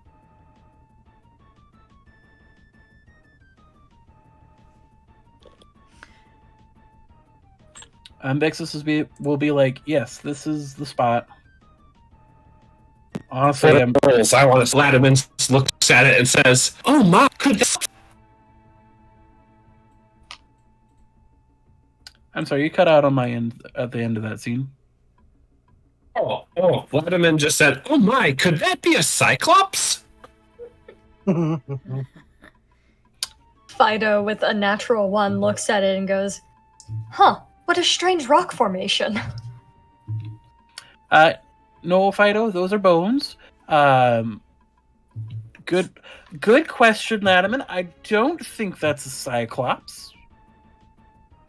Doesn't look quite right for that. But he's like, I could see where you could say that would be an absolutely massive cyclops. Anything for a 16? For a 16 and above, which is Maziv, and technically Laddie. This is in fact an elephant of some sort. Probably a mammoth by its size, but you'd have to actually get into like the jawbones to figure that out. Like, because the tusks are just half buried in the dirt anyway.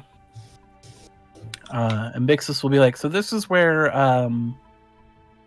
in the past, so there's lots of groups of people who live on the island, and you'll meet them eventually. But the Hunter Society was once a group that had like a whole bunch of like hunting lodges and like focused on big game and taking down the biggest of biggest. Like apparently this guy was at one point. What it would have been to see this guy alive. But this was one of their old hunting lodges that they abandoned some years back. Occasionally I'll see the druids here and whatnot. And I did not scale this map right at all the more I look at it. Because it's going to look like it's a giant's lair. I do apologize. That was not the intention. We could expand ourselves. Let me just check something on the expanding selves then. Feel free to expand yourselves for that to be a little closer. Well, actually, that's a DM thing that has to be done. That's why I have to do it son every of time a... That's why I have to do that every time for Ioane. Yeah, I have no idea. Okay, here we go. Bada bing, bada boom. But it means I need to... That was a massive mammoth. I was thinking that too, and then I looked at the rest of the map. I'm like, oh no, the scaling's just fucked. Yeah, I've done this before. I didn't notice. I thought it was just a really big mammoth. Like, and then you said, the biggest of the big is like, okay, that makes sense. Yeah, and then I looked at the stuff on the inside, and I'm like, oh no, that's just scaled wrong. Oopsies. It happens. But yeah, so this is still a fairly impressive sized elephant or mammoth of some sort that has been brought down.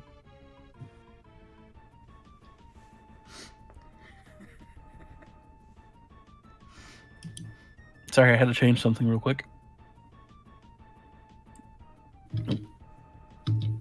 Some adventure in music. Yes.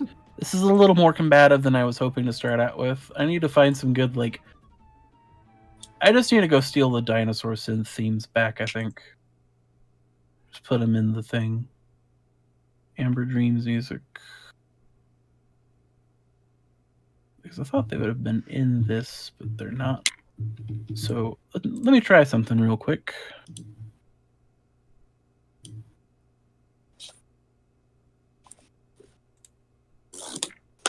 Playlist tracks. Here, we will add to game this one. Close all these random playlists I've built.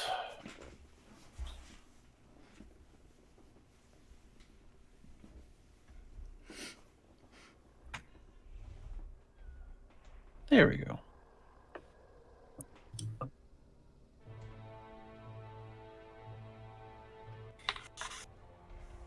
And you guys are just chilling. You're looking at exploring the skeleton. And Bixus is like, there's an entrance over that way. And you hear a noise come from the trees. But it's not reptilian in nature. You put that back.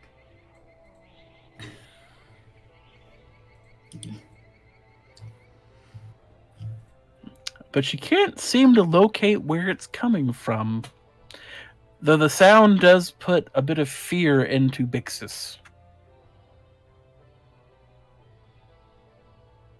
And he's like, we should get inside quickly.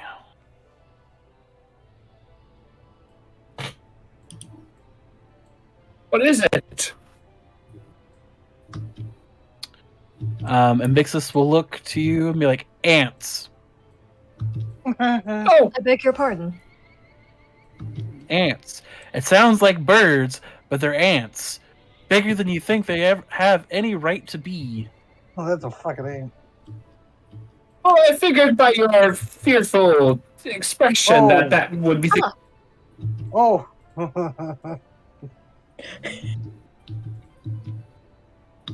Oh, I fused them to the map layer again. Son of a bitch. Oh, the old map moved. Hold on. There we go. God damn it. Oh. No, the babies. They're technically with me. I just can't move them myself. I know. The babies. Babies. Okay, going to the token layer. Bix and the babies will run this way as two giant ants start coming this way. And just as you guys make it inside, do they make it towards you?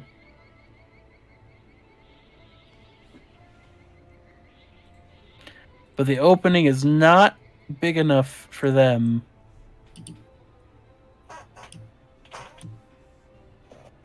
But you can't go that way now.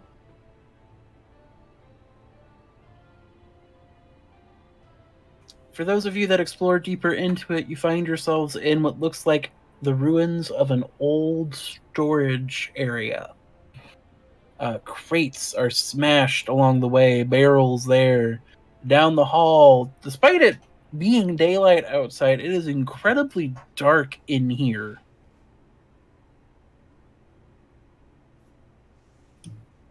But you see something. Oh, go ahead. I can take care of that.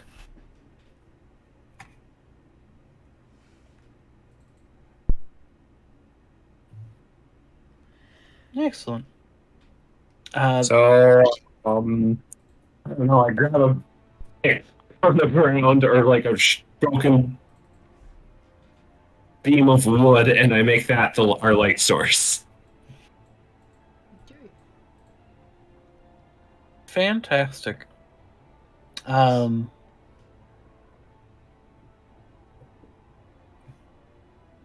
the ants have range? Oh no. No. They're not as bad as you think, stat. They're not as bad as you think, stat-wise. These are nicer. These are supposed to be your first actual encounter. I just goofed.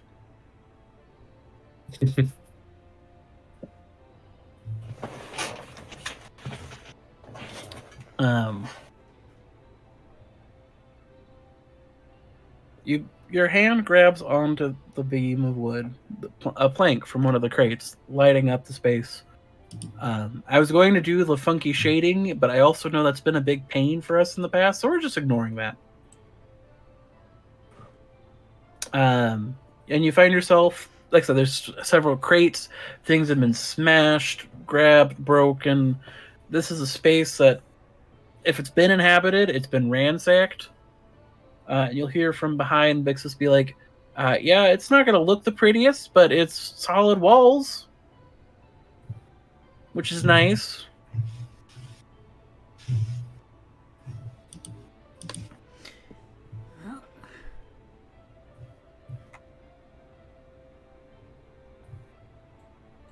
If you would like to try to look for anything or go through the crates and things, feel free to roll an investigation.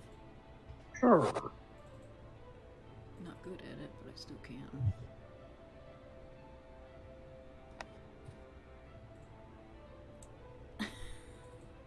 You say that and roll nat 20. Yeah, well. Jeez. Interesting. That Maziv, sniffer. you are looking up around here-ish, if you want to move your token up here.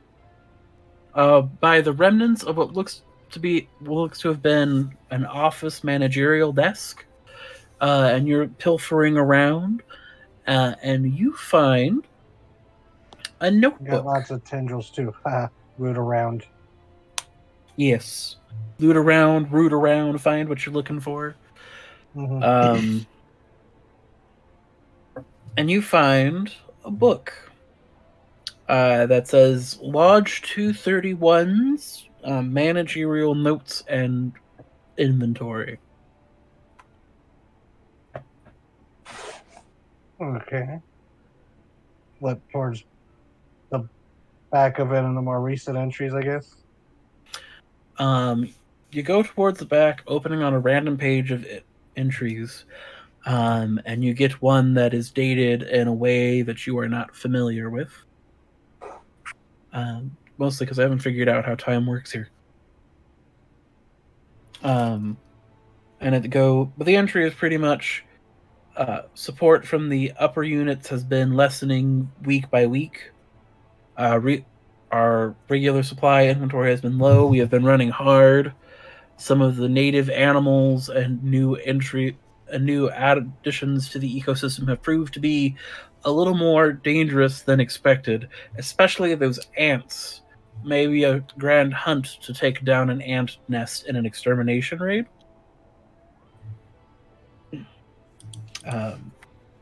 Which, as you're reading that, they probably didn't quite get done.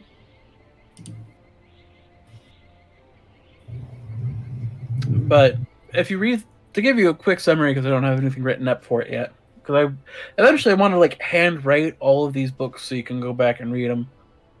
Mm-hmm. But this was one of the grander hunting lodges.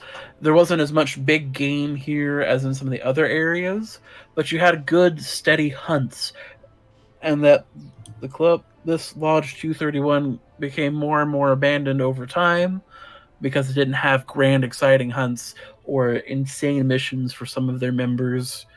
And the last entry is pretty much, it's been 3 weeks since the last shipment of delivery. We are subsisting off of what we can provide out of the wild. We've lost another 4 people that did not return from a hunt.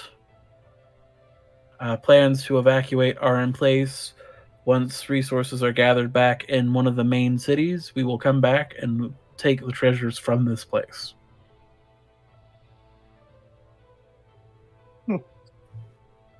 Okay.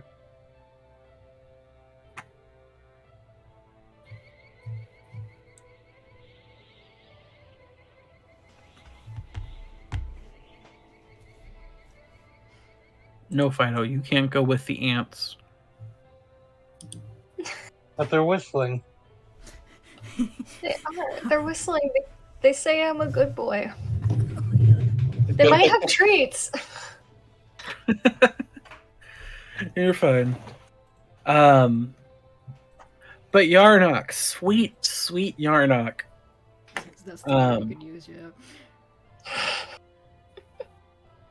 You're looking around this looks like Dreadlord's house. If I was Dreadlord, where would I hide treasure? I know, behind box no one would think to check at the entrance. And you stick a clawed hand under the nearest crate and just chuck it, sending, empty tins and basic camping gear and stuff scattering to the side. And beneath this crate is in fact a sack. Okay, what's in it?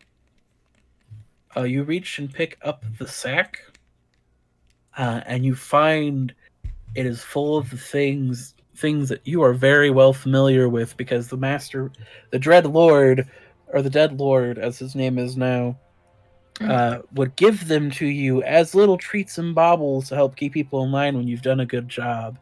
It is a bag full of shiny rocks. Yay, shiny rocks. And I will post the rocks in the chat, and then I will post what they are worth later. I do like shiny rocks. It is a good amount of shiny rocks. Okay. I'm going to hand the shiny rock bag to the person that is the most responsible so far, and by that I mean Fido. Oh. Ah. You have handed me a bag of rocks. Rocks. Thank you. Supposed to be good. I don't know why. They're just shiny.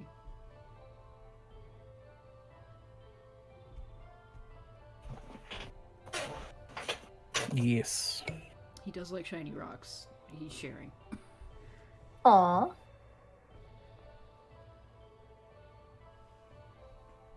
If ever a time should come you would like the shiny rocks back, let me know. For now, I shall keep them safe for you. Thank you.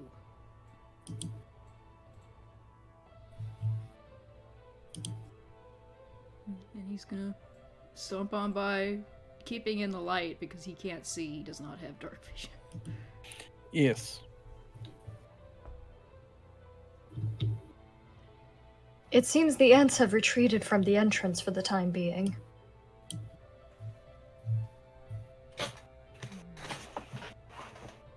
Probably watching.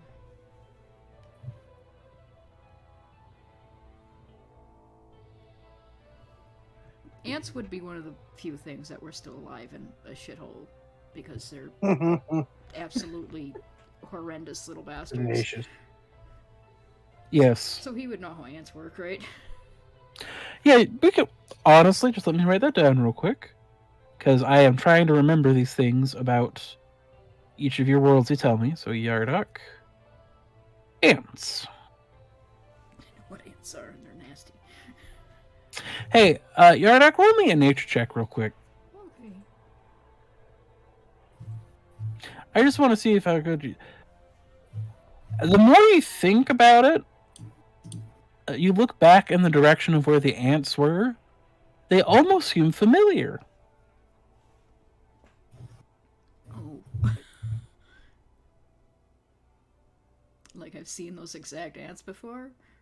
They're kind of close, you think. So I would be able to kind of guess how they're going to act. You'd have a rough idea of how they're going to act, yes. Do I think that they're, like, just waiting to see if we come out? There's a good chance they've probably gone off. There's only 2 of them, so they're more of scouts looking for new food. Okay. Could probably leave if we go quick.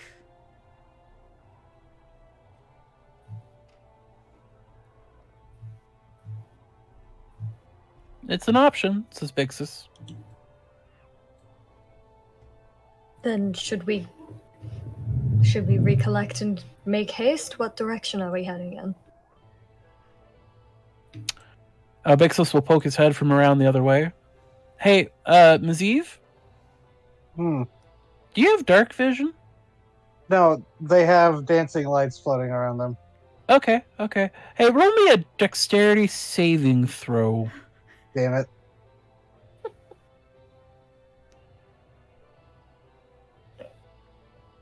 Five.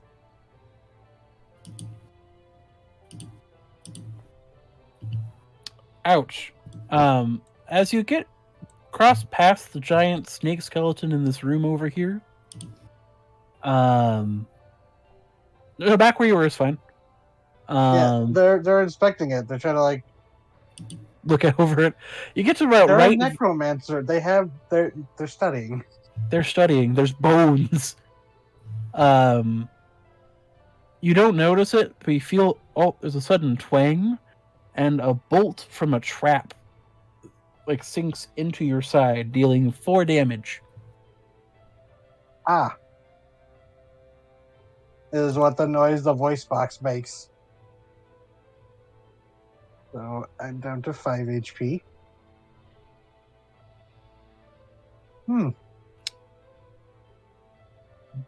Careful, there are booby traps.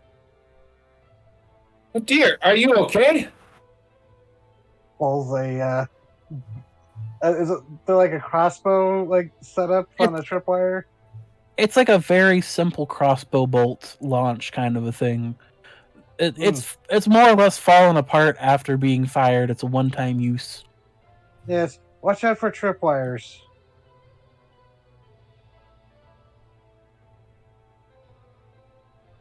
Oh, Latimer's got his flashlight wood beam. Agoma is soon left in the darkness. Agoma is going to sit right here by the entrance because Agoma does not do dark buildings anymore. Oh. To be fair, Oh, go ahead. Oh, go ahead. Go ahead. No, you go ahead. I was making a joke. You're good. Are you all right? I can heal you if needed. I'm not in danger yet, but appreciated. I will watch my step. Okay. Oh, can I make an investigation check to look for traps now? Because, ow. That is absolutely fair. You can roll an investigation check. Is this payback for Friday and the gas trap? No. I should expect the wizard to be going off first. You left the necromancer alone with bones to inspect. It's fine. Wow. It's fine. So 21. Okay. In the room you're currently in, there are no more traps. It was just the one. Well, I was just meaning like in general for like the building, but I will tell you what traps you find and what room you go into. There are no more traps in this room. There was only one.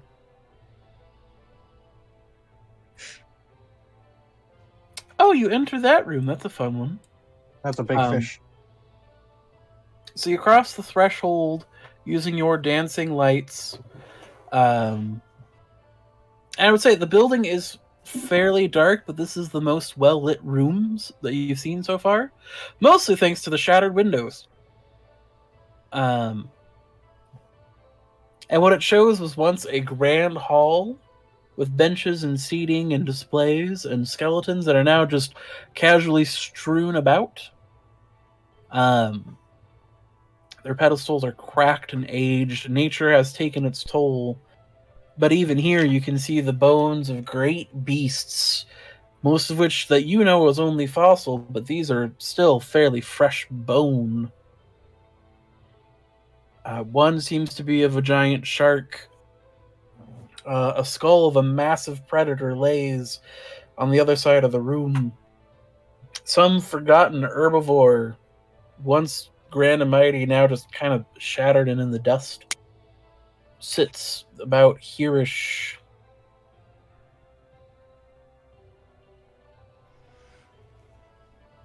It is serene, and there seems to be a doorway out, though there's ruin and rubble around it that have kept it kind of contained. Here? Sorry, I was looking away. Where? Yes. Okay. And Maziv goes, if we're worried about them watching that entrance, there seems to be another exit this way. Watch out for traps. And as far as you can tell in this room, there are no traps. Okay. We still haven't checked down here, though. Nope. You have... Sorry, last thing. I don't want to take up too much attention, but do I notice these like sparkly things that are around all the skeletons? They seem to be a mixture of glass from display cases and glass from the windows. Some of them are... One of the windows is still intact, which shows a strange dinosaur man, once you will recognize later on out as a Pluven, tangling with some sort of long lizard-like beast, not too dissimilar from the baby, but if the baby had even bigger armor, a squarer head, and a massive club tail. Okay. Fascinating. Okay. I'm gonna go around the corner and tell the other two down here that there is another door. Just in case.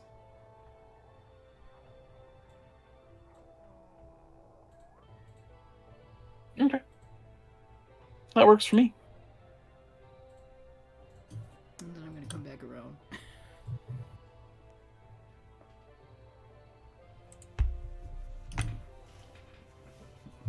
You want me to look somewhere?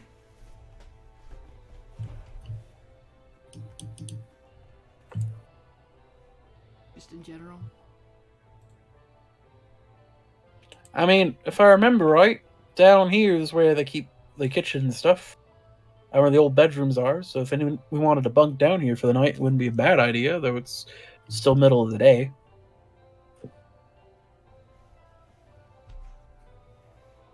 How likely are those scouts to report to the rest of the swarm?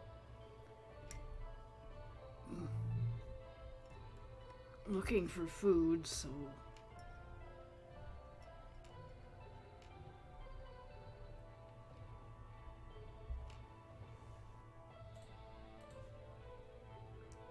I'm guessing that's pretty likely. So from the giant ants, you remember. Usually a scout will report it back and bring back reinforcements.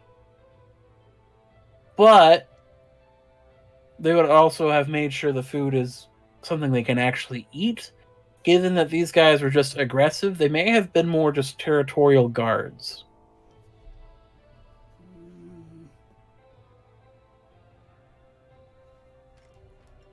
Don't know if they were looking for food or just being territorial.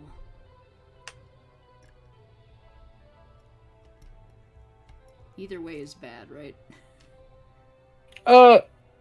Territorial means you're close to the nest, and that they are being defensive, but having driven you off, they may leave you alone.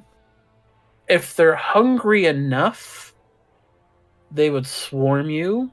You're familiar with having worked with the dead lord long enough that the ants were one of your more consistent problems because they knew you and your brothers were alive and they could eat that.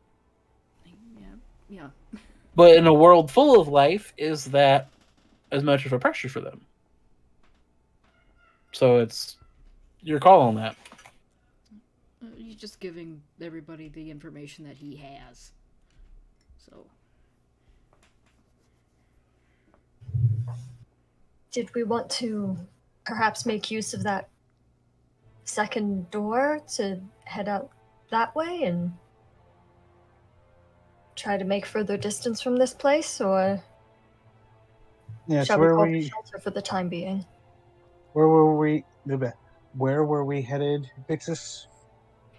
If we go through that way, there's a path back around the road, which would be further up ahead. It's a bit more nature trekking, but we should be fine. And then we'd be pretty close to one of the smaller towns that wasn't on the map I showed you. And we could rest up proper. It might be worth it to push through to get there before nightfall. I mean, to be honest with you, it's always safer to be in a town for night than it is out on the road, wilds.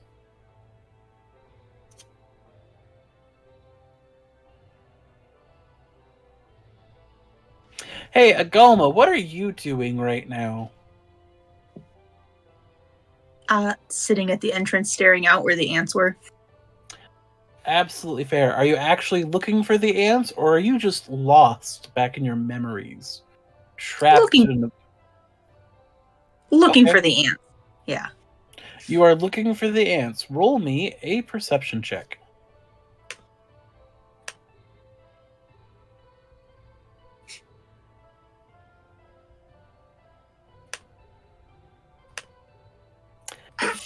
Fantastic. You see nothing?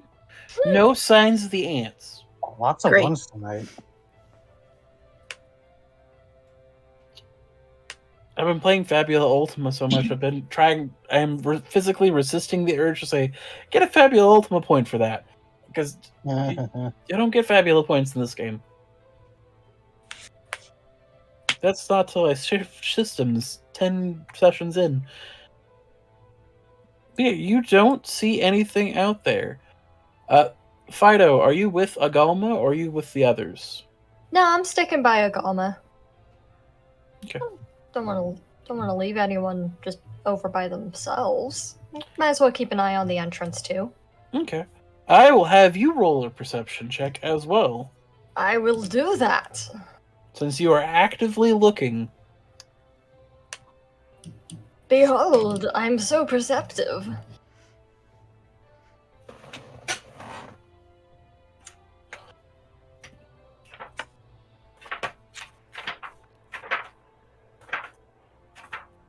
Where did you go? I know you're in here, you son of a bitch. I didn't have to fix you. What is that? You think for a minute you hear something in the underbrush move. Like, you see almost a flash of something moving. Not far smaller than the ants were, for sure.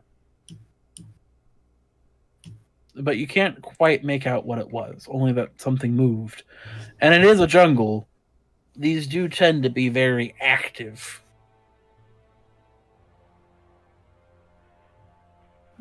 I'll keep a closer eye out for that then. Monitor the situation.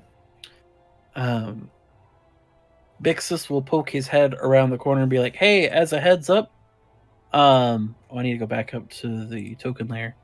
Move the little guys to be following Uranok. Bixus back, as a heads up, if you feel like trekking through the jungle around the building, you should be able just to come around and meet us at the other side. But that's if you want to.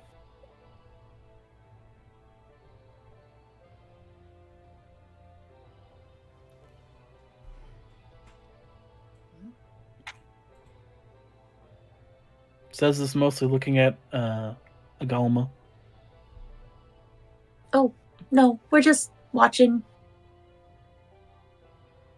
We're good. There's something out there. Well, yeah, there's a lot of stuff out there. It's a jungle. I do not have a counter argument to this. Mhm.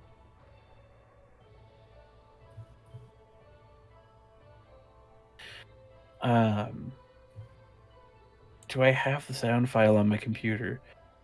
So yeah, there is down south, and you guys can actually go explore.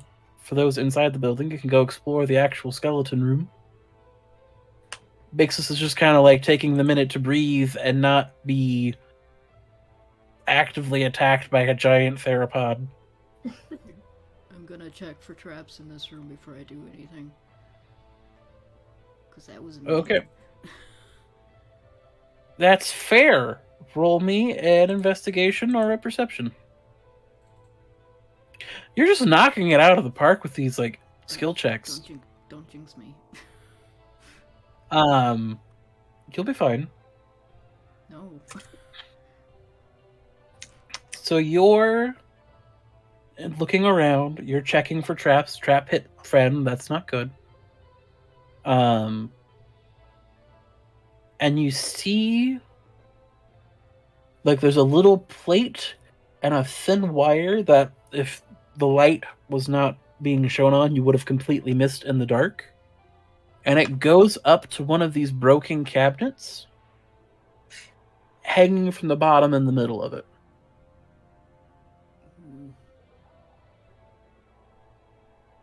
Can I disarm that now that I see what it is? Sure. Roll me a sleight of hand or whatever you think would be applicable. How about I tell other people that it's there so other people can do that? I mean, it's not as mean as you think it is. Okay. The mean trap's been triggered. You're fine. I'll try then. See what you did? Now I rolled a 12. You roll a 12 and you look at it and you take one of your claws and you cut the thread and it lets the tension out and nothing happens. Do you open the cabinet door? Yeah, from the side. No, I'm standing behind the door. Yes. You open the door to the side. Nothing happens. Okay, what's in there? In there is there is a. It looks like something was designed to be when the line was pulled taut, that it would push out the cabinet door and launch a vial with this green liquid that's got it's a little thicker than water consistency wise. Okay. And a bag of powder was strapped to it so that if it hit, it would explode, the dust all over it, and the liquid inside would get onto the person and the powder. Okay. It's probably not good.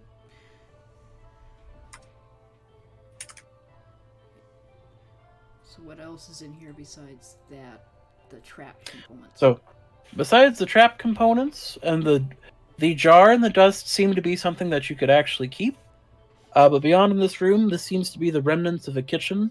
You can see where other people have lit campfires in the middle here for cooking and purposes. There's a bunch of smashed pots and vases, discarded utensils, and there is an entryway over here. Okay. Is there anything in this cabinet or? A bunch of dusty plates. Nice. Right. This room has 3 beds. They've been torn, thrown to the sides of the wall. I didn't get it set up quite right, but one of them is actually pushed up against what looks like a covered window. Okay. There's some small, but it looks like this was quickly torn up recently. Okay, that's what I'm gonna do for now. Anybody else wants to have anything to do?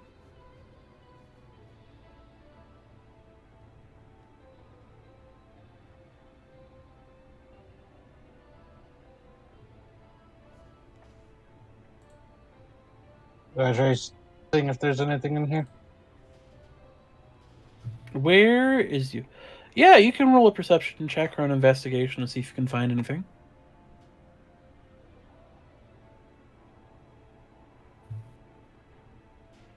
$13.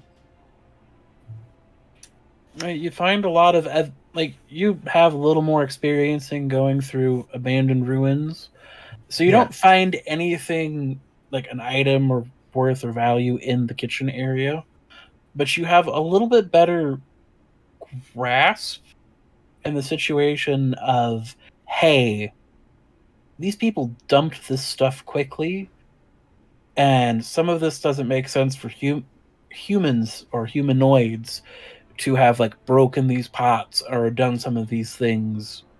But that's about as best as you can tell, is that maybe it wasn't just people in here, but maybe animals as well. Yeah, I'll say. Well, it looks like some animals were rooting around in here after everyone left.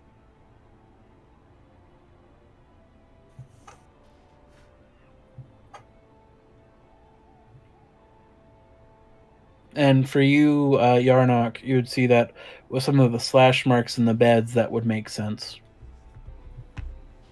Okay. Now, if you wanted to check the small room, might not be a bad idea. See if there's anything in there. I promise no traps. Yeah, I already walked into the doorway, so it's fine. Another investigation, I guess.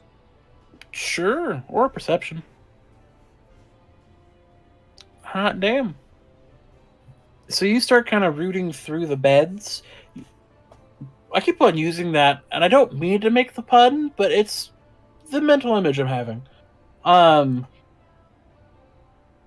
you're looking through, and you do find, like, tucked away in a pillowcase, a small pouch.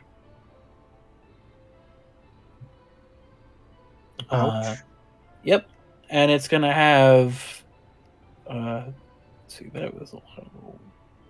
So we're gonna do, it has 10 gold coins, 5 silver, and 15 bronze or copper. But they're strangely marked. They're not in an insignia or just, here's an imperial stamp of something or another. On the gold coins, there is a 3-toed footprint emblazoned into it. On the silver coins, there's a large splayed footprint with like 4 toes on it. And then on the copper, there is a strange like hoof symbol emblazed into it. Okay. I'll bring those up to Bixus and say, I found someone's secret funds. Curious about the marks. Oh, yeah, those are standard for our area. Difference we do, instead of having like phases and stuff, we'll do like important footprints. If the higher up you go, the bigger the creature footprint it is. Like I haven't seen a platinum, but I heard a platinum has one of the big boy footprints on it. They look like a little U shape kind of a thing. I see. Sorry, I'm just making sure I write down the gold values before I forget.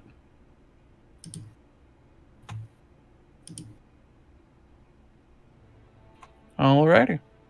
So you have this little laboratory room with the snake skeleton, and you have the big room and freedom.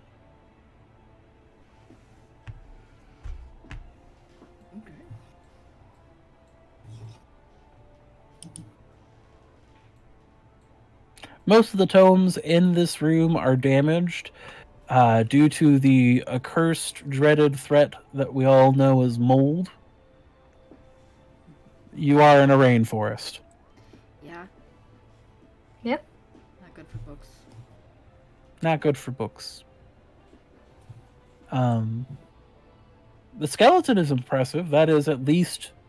Let's see, if you're... It's at least 3 Yarnoks long.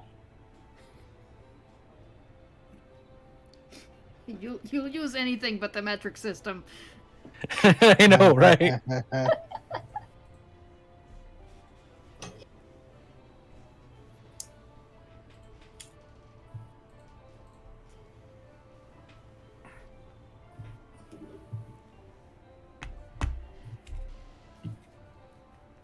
But yeah, it's longer than 24 feet in length. It's a fairly impressive snake skeleton. And as you make your way into the next room, Ziv, and you're looking at these skeletons, you spy the teeth of the shark skeleton. And that is, in fact, the legendary / mythical Megalodon. Ooh. And what little plates remain for the herbivore, that's probably the front half of a stegosaurus skeleton. Ms. Eve is silently making plans. It's like, I can regain my strength. Might be able to reanimate some of these. And you'll notice there are bones of smaller animal skeletons just kind of scattered around. Do I get the feeling that maybe there's been some predator nesting here? Especially with that previous room? Roll me a nature check.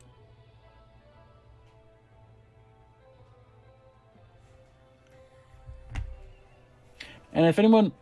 Yeah, there's a good chance that some smaller predators have maybe been using this as a den. It's a secure place, especially with the ants. Yeah, Mizzy will pipe up, going, "We should be quick. I'm getting the feeling that something has been nesting here." Yep. And for anyone else in that room, feel free to roll me an investigation or a perception check to notice things there. Because there are interesting tidbits. Yeah, I noticed this little,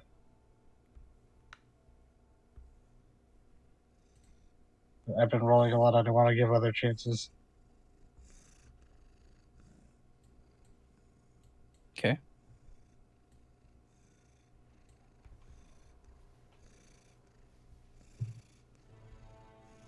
Okay.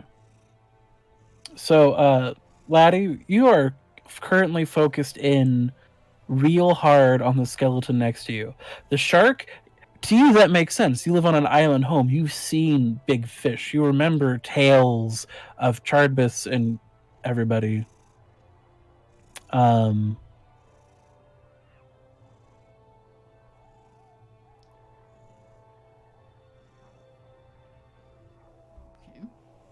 One second.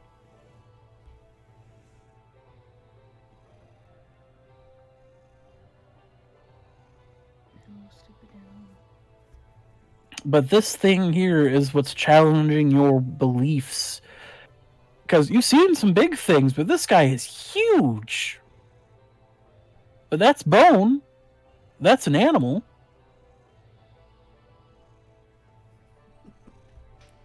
It must be another dragon. Oh, I certainly hope we don't see the live creature that these bones belong to. Yurok's going to point at you again and go, don't do that. Bixus will put his hand on his shoulder. He's like, my guy, that's an herbivore. We fled here from herbivores earlier, did we not? Yep. And a carnivore. And a carnivore. But that guy is an herbivore. They got spikes on their tails. They're quite fun. So, Yarna, Maziv, you make your way towards this little guy glinting here. Yeah. We're going to move you closer. We're going to put you right there, if that's okay. Okay. And you reach out and you grab a hold of it, and it seems to be a golden form of a shell. Spiraling and curling. It's very nice and appealing. And you can almost sense a magical nature behind it.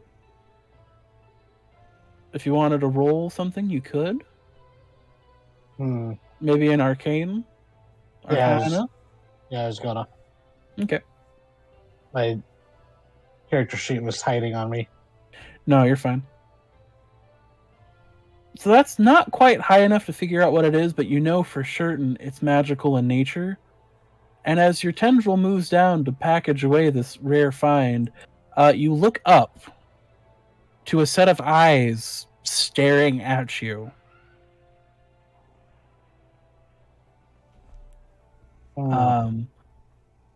And from like a head pokes up out of the mouth of the skeleton and hops up. It's almost like a bird. In a sense. Fossil-sized?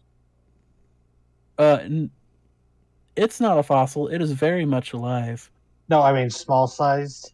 It's a small sized guy. Okay. He's got a long tail, 2 arms that are tucked underneath, but you can see claws, kind of like hands twitching beneath it. A long pointed snout with small teeth.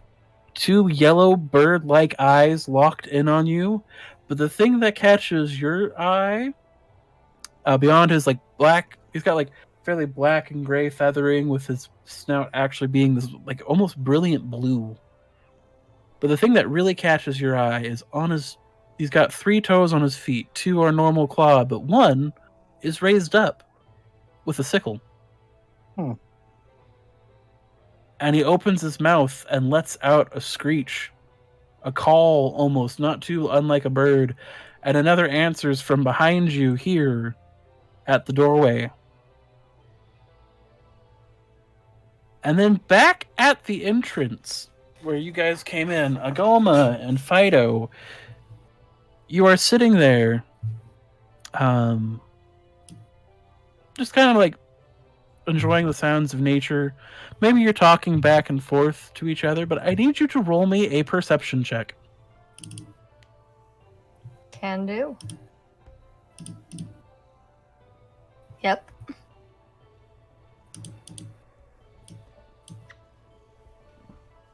So you feel something's off, Agoma, and you turn around,